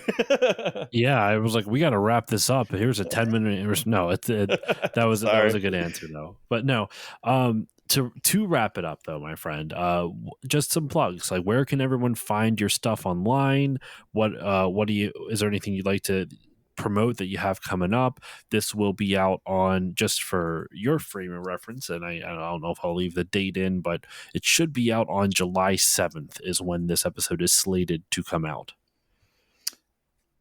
Okay. Well, yes. Don't mind my second plug here.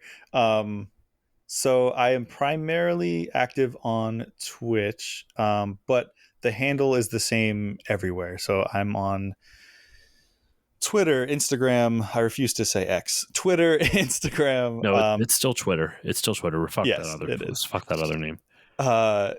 TikTok, YouTube, and Twitch. You can just search The Experience Point. It's not experience spelled out. It's TheExpPoint.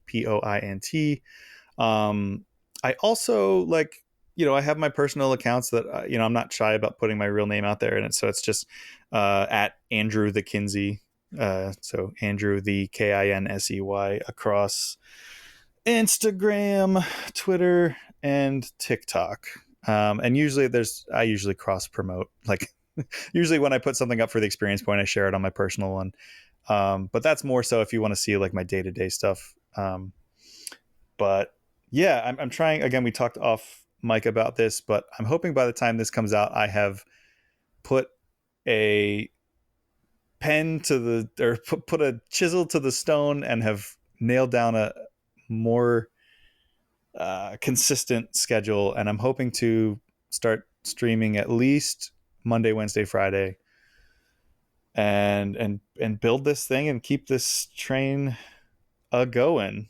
And so if you could give me a follow across the social medias, primarily, I would love if you could get me up to, this sounds such a small number, but if I can get up to 50 followers on Twitch, then I can monetize it. And not that money is the goal, but it helps me feel like I'm not just grinding away.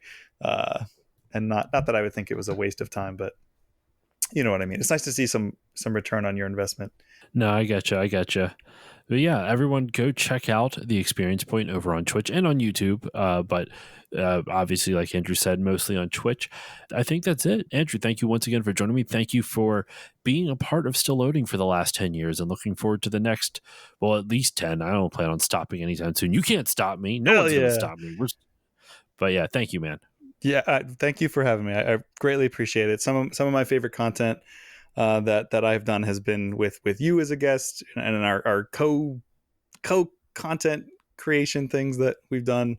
So it's been a pleasure and an honor, and I'm going to let my head swell up and my ego carry me off into the sunset, knowing that old ass episode for Metal Arms is your most downloaded episode. You're as surprised as I am.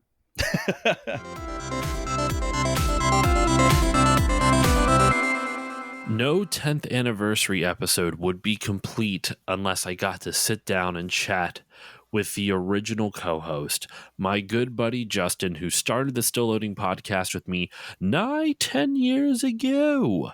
He's been my best friend for well longer than that. We have been through so many adventures, and podcasting just happened to be one of them. So, Justin, how are you doing today, my friend? I'm doing fantastic, man. And congratulations on 10 years. That's quite an achievement for this. Thank you, man. Thank you. I mean, I couldn't have done it without you. Like, sincerely, I couldn't have done it without you. I'll get a little mushy-gushy and sentimental at the end, but before we get to my bullshit, I want to hear about your bullshit, Justin. I want to hear about like your world. So I know you're not much of a content creator, though you do hop on the show every once in a while when I got like a TMNT episode lined up for you. Though I should get you on for some more things. I'll work on that. We'll work on that this coming year, at some point. Oh, yeah. Because I think I had you on for a TMNT episode, and then before that, it was the 200th episode, and I maybe one other thing. I don't think I've had you on for another one since. Yeah, I was going to say maybe GoldenEye? GoldenEye was a while ago. That was episode 100. Wow. Yeah, I actually want to redo that one. Not because the guest, if you were on it, I think you were. I think it was, I don't remember who all was on it, but everyone was awesome. It's just that I didn't have the podcasting vocabulary, as it were, to like really kind of break down that game as much as now I would have liked to have now. But in any case, I see. If you don't do that episode, if you don't redo that episode where we're all slapping each other during the whole episode, I'll be very disappointed. Slappers only, baby. But I'll release the episode on the main feed, and on the podcast feed for the patrons, it'll be slappers only version where you just hear. I'll insert like slapping sound effects. Fantastic. Every now and then. So like one of us might snap. No, we'll actually slap each other. What are we talking about? This is as real as it gets. It's got to be real. The slappers only cut on the Still Loading Podcast Patreon. Oh, that'd be fucking great. Oh my God. But no, for my listeners to get to know you a little bit better, because it's been a while since you've been on the show, and just to get this out of the way, listeners, Justin and I are still best friends. We have been friends for quite some time. When he left the show, it literally wasn't even like we said anything to each other. It's not like Justin's like, all right, I'm leaving now. I'll see you on the old dusty trail. Yeah, right. It was more just, we in the early days of the show, it was very hard for us to find time to record, and we live very different, like, it's not that we live very different lives, but scheduling is very tough. You had just started your new job now it's not new, you've been there for a while. And there's just, and you also lived farther away at that point, and you were working crazy hours, and there's just a whole bunch of stuff. So it was just impossible for us to record. So I decided to strike out on my own. I think I even asked you if you minded if I just kept doing stuff solo at one point, and then it just kind of happened that it turned into kind of my show. So there is no like weirdness at all. It's just, it is what it just, life got in the way. But so I want to throw it over now to you, Justin. And the first question I want to ask you, for my listeners to get to know you, since it has been a minute since you've been on the show, how did you kind of first get into gaming in general? Like, I focus on the content creation side of things with all my other guests, but since you are not a content creator, let's just focus on like your personal history with gaming. So how did you first kind of get into games? What are some of your earliest memories with video games? What do you remember? Yeah, so legend allegedly has it that ever since I was like 1 year old, I picked up a NES controller and couldn't put it down. So I was the youngest in my family, and so we always had a Nintendo growing up, and for as long as I can remember, like, I was just fascinated with the NES, and so like preschool, like, I remember fondly of hooking up my NES to like this little TV. It must have been like a 10-inch TV, like on a little cart, and I would play like TMNT 2 before I had to go to school, and it just never left. Like, I would go to like family friends' houses all the time, and they would, like, I still am a shy person, but even shyer as a kid, I would not say a word except to my sister. I'd be like, could you ask them if they have an NES or, a Super Nintendo, whatever was out at the time? And if they did, I'd just go there, and you would never see me again for the whole night. But yeah, that just kind of grew, followed most of the systems, and I still, to this day, it's just, games have always been a big part of my life. Now, you were also the one that got me into like JRPGs. Like the first person that I ever saw, actually, you and my buddy Andy were the ones who got me into JRPGs, but you were the one who would sing the praises of games like Chrono Trigger, which listeners will have actually just heard last week was the episode on Chrono Trigger when this comes out. But you got me in, like, you're the one that first introduced me to Chrono Trigger, even though I didn't play it years later. Like, when did you first start getting into JRPGs? Because I know that's a big part of your gaming kind of history. Yeah, so the first JRPG I remember seeing was, I want to say, Final Fantasy 6 or 3 for the Super Nintendo. And it was just at a neighbor's house, and I saw them playing it. I'm like, this is a really interesting concept. I only got a little bit of it because I think I was probably 6 or 8 at the time. But that was kind of like my first interest.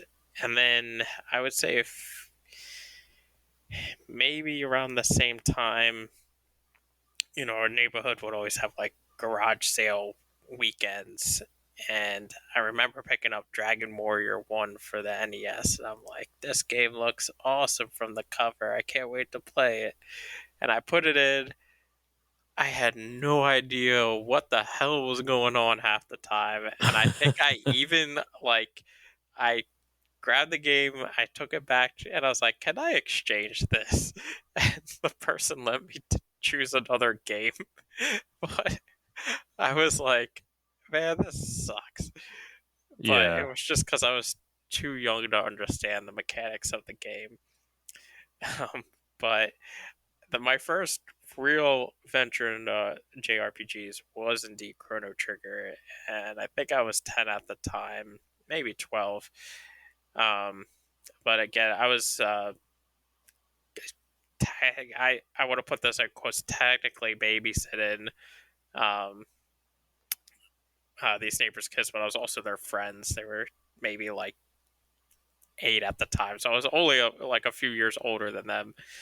And they were like, hey, my brother has this game, Chrono Trigger, but we like it, but we don't know how to play it. Could you like play it through for us and we'll watch you? I'm like, heck yeah, I can.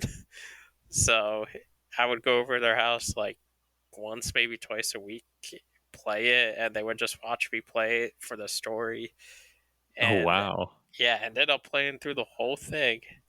And it just, like, every phase of that game is, like, it just got me hooked deeper and deeper. And I'm like, okay, this is the type of game I like.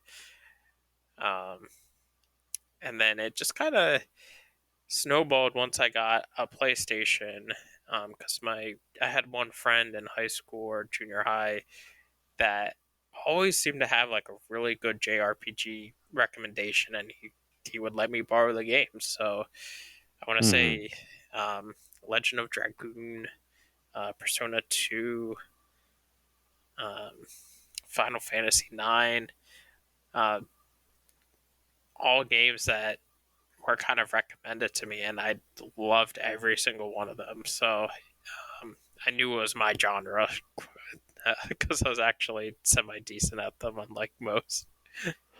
And Final Fantasy 9, man, you were the one that really kind of like it's my favorite Final Fantasy now, but it took a little while. But you've always been singing the praises of that game, so I don't think you realize how influential your gaming tastes have been on me over the last over all our years of friendship. I want to ask you next though, what made you agree to starting a podcast with me? Like we started this 10 years ago and we're kind of on and off for a little bit, but like what made you want to give it a shot in the first place? Yeah, I want to say honestly your enthusiasm about it, because you know me, I'm not the most outgoing person. Surprise, surprise. But that's very surprising, and I'll explain why to listeners in a moment. Right. But seeing your enthusiasm for a passion that is obvious that you have, I was like, yeah, let's give this a shot. I'd love talking about games and conventions and things that we just enjoy together. So I thought it was a really neat idea at the time, and kind of having someone that was also interested in it made it a lot easier to pursue it. That's for damn sure, man. That's the whole purpose of these interviews. Like I could not do this show alone. I could not do it without my wonderful guests, and I literally could not do this show without you, man. Like to kick it off. I think we've been in kind of this symbiotic relationship for a while without realizing it, and this is where I'm going to get a little mushy gushy. So. Buckle up your sit downs, folks. It's 10 years, so I'm allowed to have emotions. God damn it. When we were kids, we went through playing hockey together, and you were the first person to help me break out of my shell. You were the first person that helped me develop a sense of humor. I took myself way too seriously, still kind of do. I still have tendencies of that, but I could not laugh at myself. I could, if someone was making fun of me, I couldn't differentiate between just kind of someone busting your balls and someone genuinely meaning it. You know what I mean? I had such a Yeah. hard time. I took everything so personally, and it wasn't until you and I became friends that I was able to kind of break out of that habit. And then in turn, we would go to, like our our school dances and whatnot. And like, it would be you, me, and a group of friends. And you were like, it's funny that you say you're the shy kid when you're the one who fucking dyed his hair pink and would headbang in front while like you would go up to the DJ and request Ozzy when everyone else is listening to like Usher or something like that. And go up to the front of the dance floor and just headbang in front of everyone. That was how I knew you growing up. And so then likewise that, we went to college together, and we've stayed friends since we first met back in like what, 8th or 9th grade. I think it was like 8th grade for me, maybe 9th grade for you. I think it was actually 7th grade. 7th for me, 8th for you. Yeah. Something like that. We've been, if it was not for you, I don't think I would have broken out of my shell as much. I don't think I would have carried the same amount of interest in video games nearly as much. I don't think I would have started the podcast without you, because like you said, like it helps when you know someone, so you can kind of branch out of your comfort zone. And I think that's why I said before, we have a bit of a symbiotic relationship. I think you help me branch out of my comfort zone. I can do more things than I'd be comfortable with, because you and I are such good friends, and we've been friends for so long. And likewise, you've told me some before, like you're more comfortable like talking to people and meeting new people if I'm with you at the same time. Yep. So it's I say all that because I'm gonna we need to get we need to start getting more people used to this. I love you, man. You're one of my best friends. Feelings mutual, my sir. What? Sorry? I said the feelings mutual, brother. You've been one of my best friends for years, and even though we don't chat nearly as much as we used to, which that sounds passive aggressive, and you know me, I don't intend it that way, but like like every time we do chat, it just picks up like we just were speaking the day before. Right. Yeah. So I say all that to really say the Still Loading would not exist without you. You are the primary reason this show exists, even though I know you may not think that. But if it was not for you, I don't think I would have had the courage. I wouldn't have asked anyone else to join me on the podcast.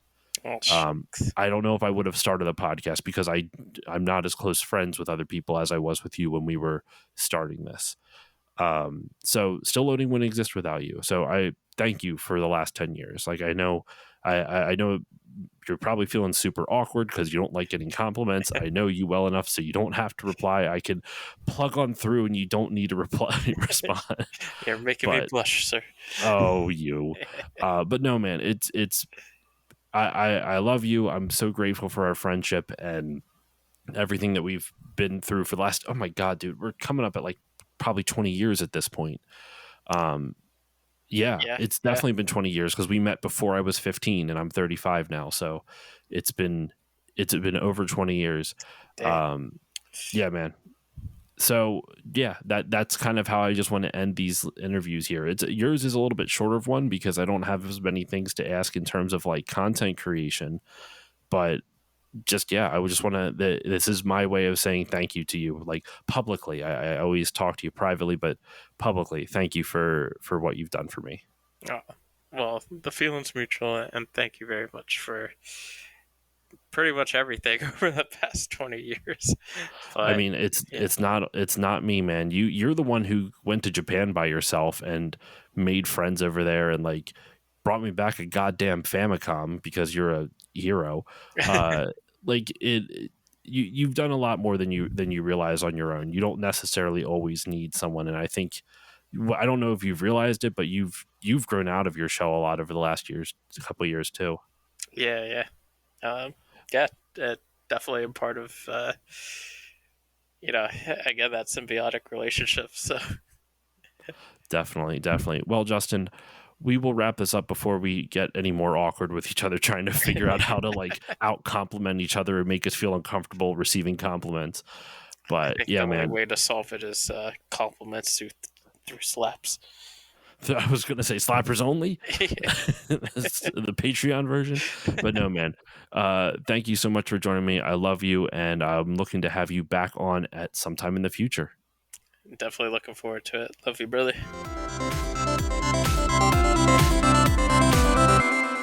And there you have it, 10 friends of the Still Loading podcast. And once again, like I said at the top of the episode, at part 1, in no way, shape, or form are these the only 10 people who have helped influence my show. There's been so many. Just to shout out a couple other friends: Rick from Pixel Project Radio, Matt, aka Stormageddon from Fun and Games podcast, Mick Arcade, my buddies over at Taste of Dragons, Jala from Jala Chan's Place, Stefan Reese, Art of Nintendo Power, Try and Corey from My Life in Gaming, and there's so many. I feel like if I keep listing people, I'm going to leave out some of my other podcasting pals. But just know, if I have not listed you, it's not because you haven't helped shape the show in some way. It's just there's too many to list. But yeah, those are 10 people who have helped shape Still Loading to what it is today. So moving on, y'all, before we get to the Q&A segment of the episode, that's how I'll wrap up the episode, just want to give some quick overall stats for the podcast. You know, it's been 10 years. I figured what better way to talk about some of the achievements and whatnot that have been achieved throughout the history of the show, you know? So first things first, I want to list off some of the locations that people have listened from. I don't know how accurate this is because I noticed some pretty sketchy numbers on the one thing. However, by and large, most of my listeners are from the United States. That's not surprising. You know, I'm from the U.S., and so I'm not surprised it's a U.S.-centric. Followed up by the United Kingdom, then Canada coming in 3rd, Australia in 4th, Germany in 5th, Sweden in 6th, Japan in 7th, Philippines 8th, Singapore 9th, and Brazil in 10th. So shout out to all my international listeners. It is always very much appreciated. And hopefully I can get some more people not from North America on the show to help round out some of these takes on here. You know, this is all a very North American centric show, so it'd be awesome to get more people on who don't have the same biases or biases. That's the word I'm looking for. Biases that I do. So, next thing I want to go over here is just some of the top 10 all-time episodes for the podcast. Now, I mentioned it in my interview with Andrew. The number one of all time, without a doubt, is Obscure Game Files, episode 32, Obscure Game Files, Metal Arms, Glitch in the System. Technically, Final Fantasy IX is still listed as higher, but as I said in the interview with Andrew, there is a bit of an inflated number with that. So I'm not really counting that. I'm going to put that somewhere in between, I want to say, I would probably put in between like 5th and 8th, somewhere in there. I'm not exactly sure where it would rank because it's kind of hard to tell with the inflated numbers. But number 2 all time is my interview with Corey and Try from My Life in Gaming. That was after I had that was after I had Try on for the first Final Fantasy draft, and now both of them have become friends of mine. I'm honored to be friends with them, and they were awesome people, so I'm super grateful for that. The third most popular episode is Pokemon Gen 1 from last year. In fact, there's a lot of episodes from last year, and there's one from this year. I'm going to shout it out. It's not in the top 10, but it's damn close considering how new it is. But anyway, so the third most popular episode is episode 257, Pokemon Gen 1 with Mono from Tokyo Game Life and Bill from the Gaming and Collecting podcast. My fourth most popular is Final Fantasy VII. That's not surprising. Final Fantasy is one of the most popular games of all time. So Final Fantasy VII specifically, that is with Chris Copeland from Retro Hangover, who you heard before, Keith from the Main Quest podcast, which when I was giving all the shout outs, I didn't even fucking mention Keith. Keith, I apologize to you and yours this holiday season. Thank you for help shaping the show as well, my friend. the fifth most popular episode, if I'm doing 1, 2, 3, 4, 5, because I have to shift everything down because Final Fantasy VIII fucked it all up. The fifth most popular episode is Legend of Zelda: A Link to the Past with Ashton from Retro Hangover and Cade from the Gaming Memories podcast, another big influential member of. See, this is why I'm doing this now, so I can shout out people who have helped influence the show that I forgot in that little snippet before. Number 6 is the Game Boy Advance retrospective episode. That was with my buddies over at the Unlocking What Was Cool podcast, formerly the GameCube Was Cool podcast. Let me see, 1, 2, 3, 4, 5. So yeah, 6th was Game Boy Advance. 7th, I'm actually going to put here is where Final Fantasy IX would probably be, maybe 8th. But in any case, so we'll just say 7th is Final Fantasy IX. So 8th here is Episode 14, the Jak and Daxter series. That I did with my brothers. Yeah. I love them both dearly. They need to come back on at some point. But yeah, so number 9, Final Fantasy VIII, once again with Tri from My Life in Gaming and Bill from the Gaming and Collecting podcast.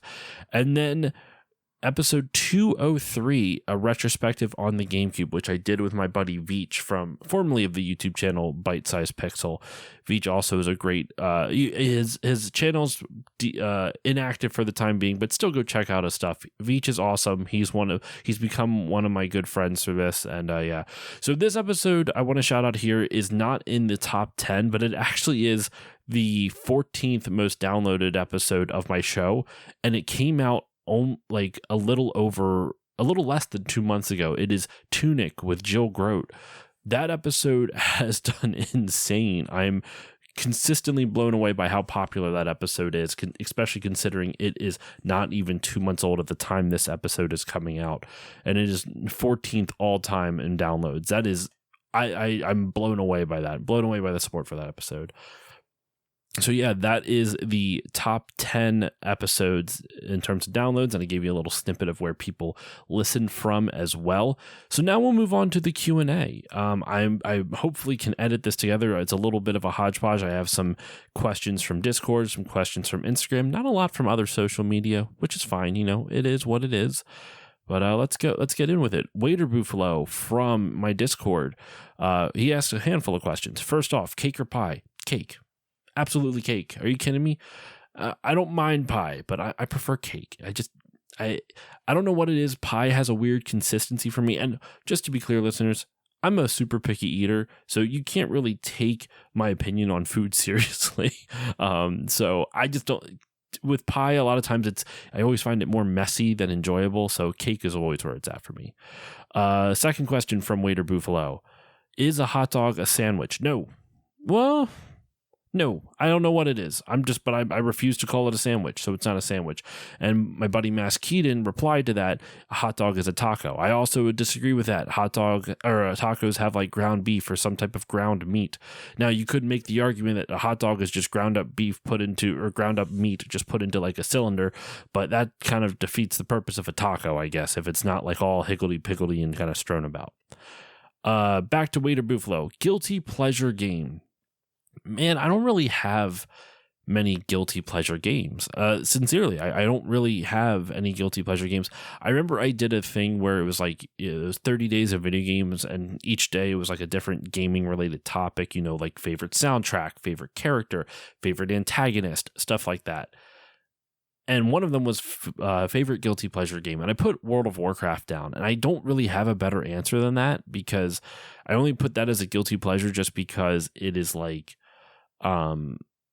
you know, like it's something that's a money sink. The only other thing I can think of is sometimes I do get suckered in by those stupid fucking ad games where, you know, it's like a little stick figure dude with a gun and you have to like shoot. It has these multipliers. So if you walk through a ×2 multiplier, then all of a sudden you have 2 dudes. And if you have a ×8, then you'll suddenly have like 16 dudes, or it'll increase the bullets by ×8 or something like that. Those games, I will periodically, like the advertisements will get the better of me, and I will actually download the game and I'm embarrassed. So I would say that is probably the closest to that. Last question from Waiter Buffalo is favorite co-op game.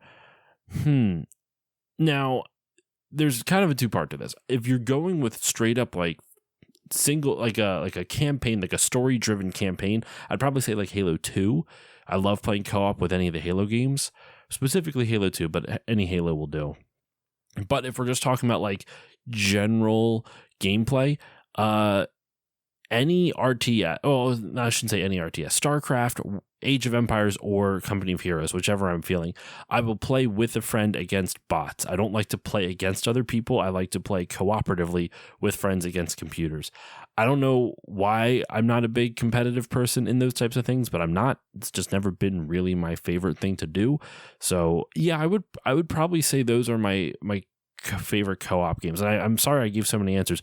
If I had to whittle it all down, just to, because sometimes you could consider that a cop-out if I give like 5 fucking different games, which I kind of did. If I had to whittle it all down, though, I'd say Halo 2. I would say Halo 2. From Dave Jackson, from the Tales from the Backlog podcast, which you heard earlier in the 10th anniversary. I don't remember which part anymore, but in part 1 or 2. Say we had a still loading game night. What game are you best at? I don't know if it would be that way anymore, but I would say it's Halo 2. I used to play that a ton. I actually tried to play it, not competitively, but it was like a goal of mine to try to get good enough to play competitively. Never got good enough. Never got that great. So I think I would probably go with Halo 2. I would have to say that. And there was a little discussion in the Discord after that. Mass Keaton chimed in with like, "Oh, I would probably play with like a like Bubble Bobble or Sea of Thieves," or someone also Dave also replied and then put Smash Bros. But I'm not good at any of those. I've never played Sea of Thieves though, so I should try that. The last question from Discord, Mass Keaton writes. This is a long one, so bear with me, y'all. You are walking down a hospital hallway wearing your podcast's t-shirt, and a dying man beckons you close. He explains that he only has 1 podcast episode worth of time to live, and he wants to go listening to your podcast. He asks for an episode that will give him the quintessential experience. Which episode do you have for him to listen to? No saying anyone else's podcast. This is his dying wish, and you can't refuse it. If you try to get out of the question by running out of the room, he will fling a full bedpan at your head. You must give him an episode to listen to. Oh, Keaton, I love you. I would have to say, if you wanted an episode that is like the quintessential Still Loading podcast episode, I would probably say it's the first Final Fantasy draft. I mean, there's so many wonderful episodes, but that one, I remember recording it, and I took a picture on my phone. There was no video. I didn't have no one's like webcams were on when we were recording that, but I remember just being really proud of myself in that moment. I hope this doesn't come off as too like stroking my own ego type of thing. But I remember recording that, and just something at that scale with 4 different guests, so 5 total people, including myself. And we all figured out a time to meet together, and we did the draft. And I think that draft was incredibly fun, and it was one of the most rewarding experiences I ever did. I got to meet Chris from Retro Hangover, like earnestly got to get to know him through that. Same with Try from My Life in Gaming. I also have to shout out Game Dave. I forgot to shout out Game Dave once again, another person who really influenced the show. Game Dave, friend of the show, awesome YouTuber, Twitch streamer on check out his Twitch streams over on Thursday nights.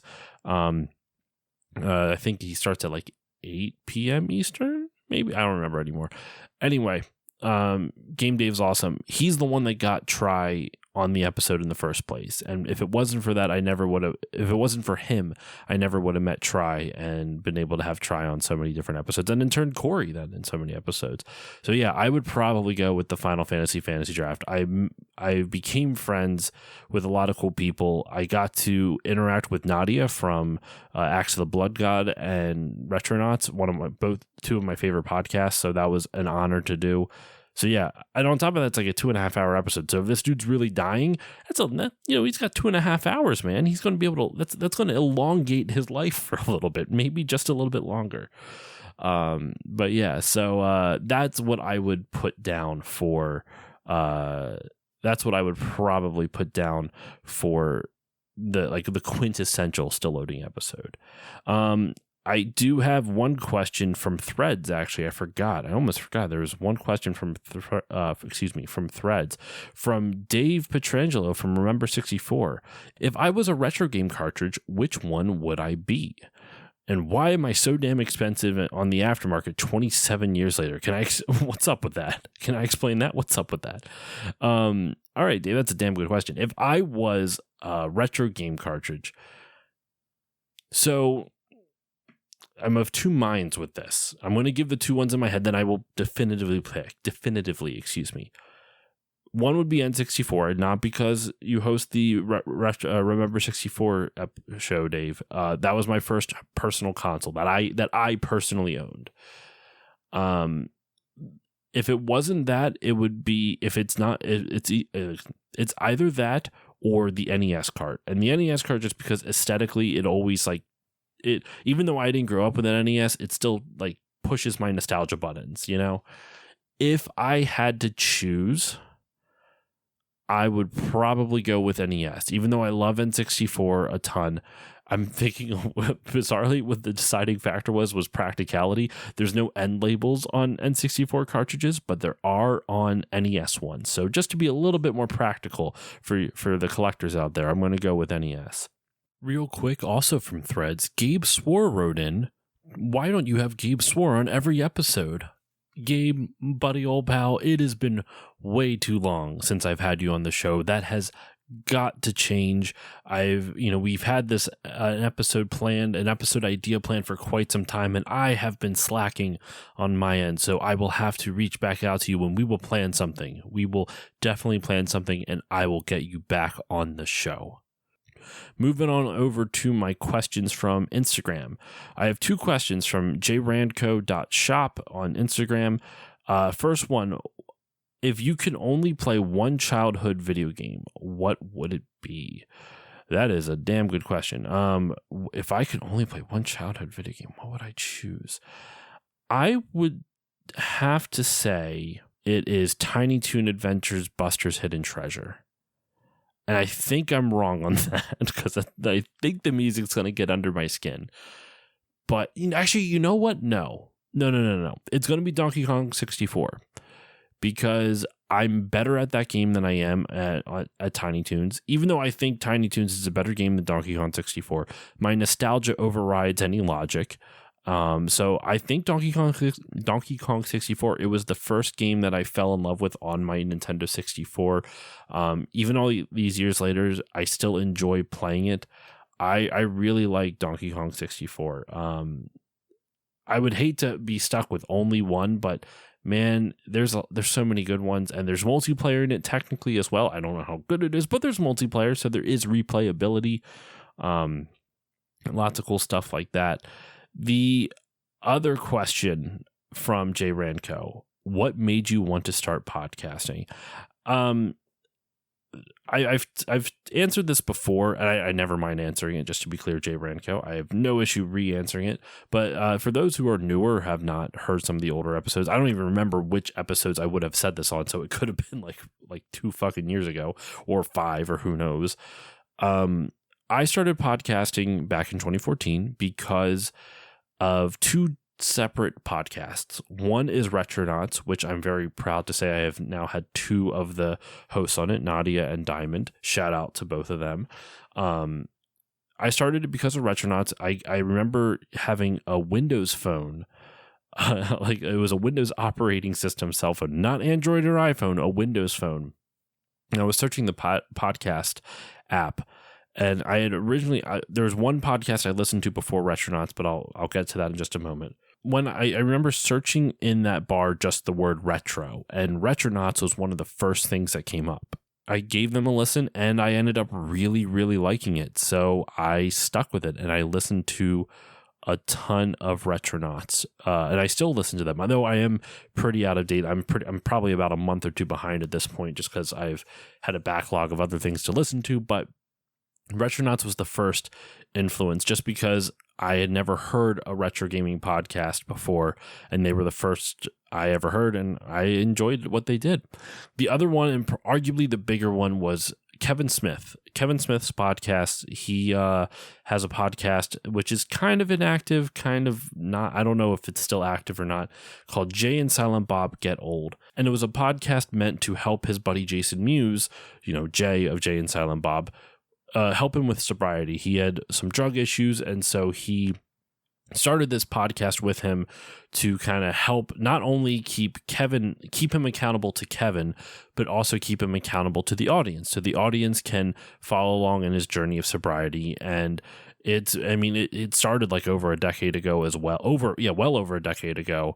And Kevin has toned down on his podcasting output quite significantly. He used to do like 3 or 4 a week, and now he's no longer really doing that. And that kind of bums me out because I really loved his podcasting output. But he had a whole speech. I would listen to one of his Q&As. He had a whole speech about the whole why not attitude. And longtime listeners of the show will know what I'm talking about. I'll try to like gush about it too much just for the sake of not boring people, just in case. But Kevin, on one of his Q&As, talked about the type of people you want to surround yourself with. And he said, you want to surround yourself with why not people. You don't want to surround yourself with no people, because then obviously any idea you put forth, they're going to be like, no, why would you do that? A lot of people are always going to ask, why do this? Why would you spend time doing this? But you also don't want to surround yourself with yes people, because then your shitty ideas are going to happen too.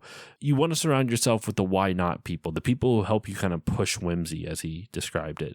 And that really resonated with me. And I remember him talking about everyone should have a podcast. And this was back in like 2014 or 2013. And I was like, you know what? I could figure that out. I like talking. My wife hates how much I talk. So why not try to get some of that out in this? So I started the podcast. From that, I listened to Kevin Smith. I still really like Kevin Smith stuff, even though I have been kind of I haven't followed him nearly as much recently. And he's had some things that he got on the NFT thing for a little bit, which he's now off, but at least, or should I say, he's not actively doing it anymore that I can tell. So that kind of bummed me out, but I still really respect and admire him, and I like his attitude about a lot of things. And his show really, he really, when I was going through a lot of anxiety, his podcasts really kind of spoke to me. So I know not everyone likes his stuff. Not everyone may like him, but for me, his stuff really meant a lot. It continues to mean a lot, even if I don't actively listen as much as I used to. So yeah, that's why I started the podcast. Kevin Smith and Retronauts. Those are the two biggest influences for me by a long shot.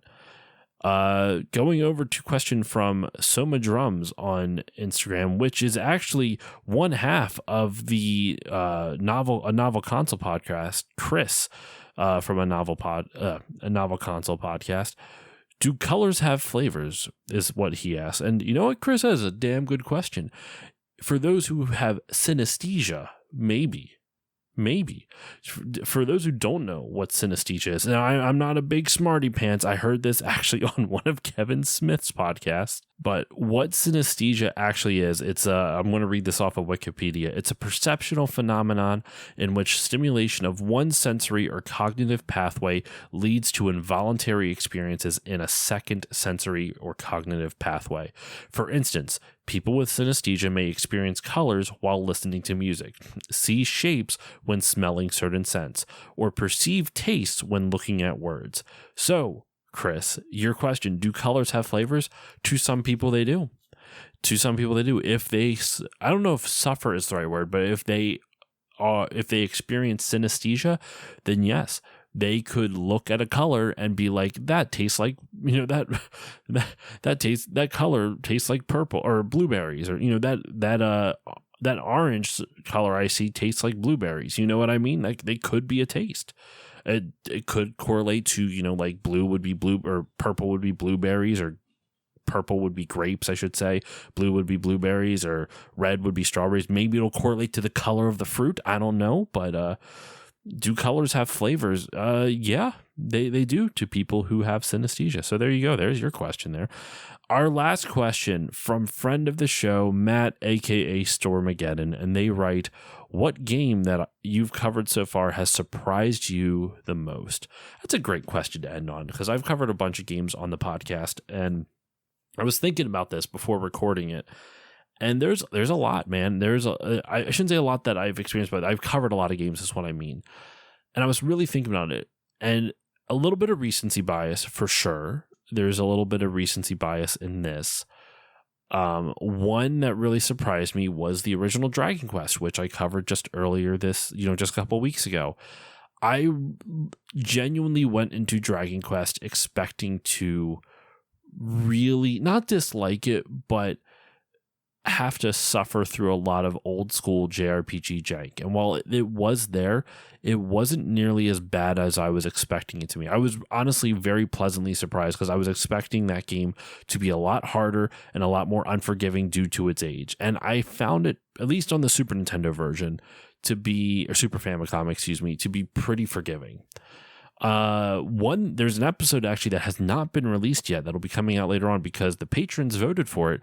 I already recorded an episode with Dave Petrangelo from Remember 64 and Jiggy Look Back from the YouTube channel Jiggy Look Back on Donkey Kong Country. My patrons voted for Backlog Month, a handful of games, and one of them was Donkey Kong Country. I played it through in earnest, for the first time, and I've dabbled in it here and there. I've gotten, probably into the second zone or so, but never maybe the third a handful of times, but I always struggled with it. And this was the first time I sat down with the full intention of I'm going to play it to beat it, not just to dick around. And I was really pleasantly surprised. I thought I was going to be mad much more frequently. I was really happy with the balance, the difficulty balance. There's a lot of things I was expecting to hate and I did not. So Donkey Kong Country actually was something that pleasantly surprised me. I was not expecting. I genuinely was surprised how much I enjoyed it. I knew I would like it to an extent, but I didn't realize how much I would actually end up liking it.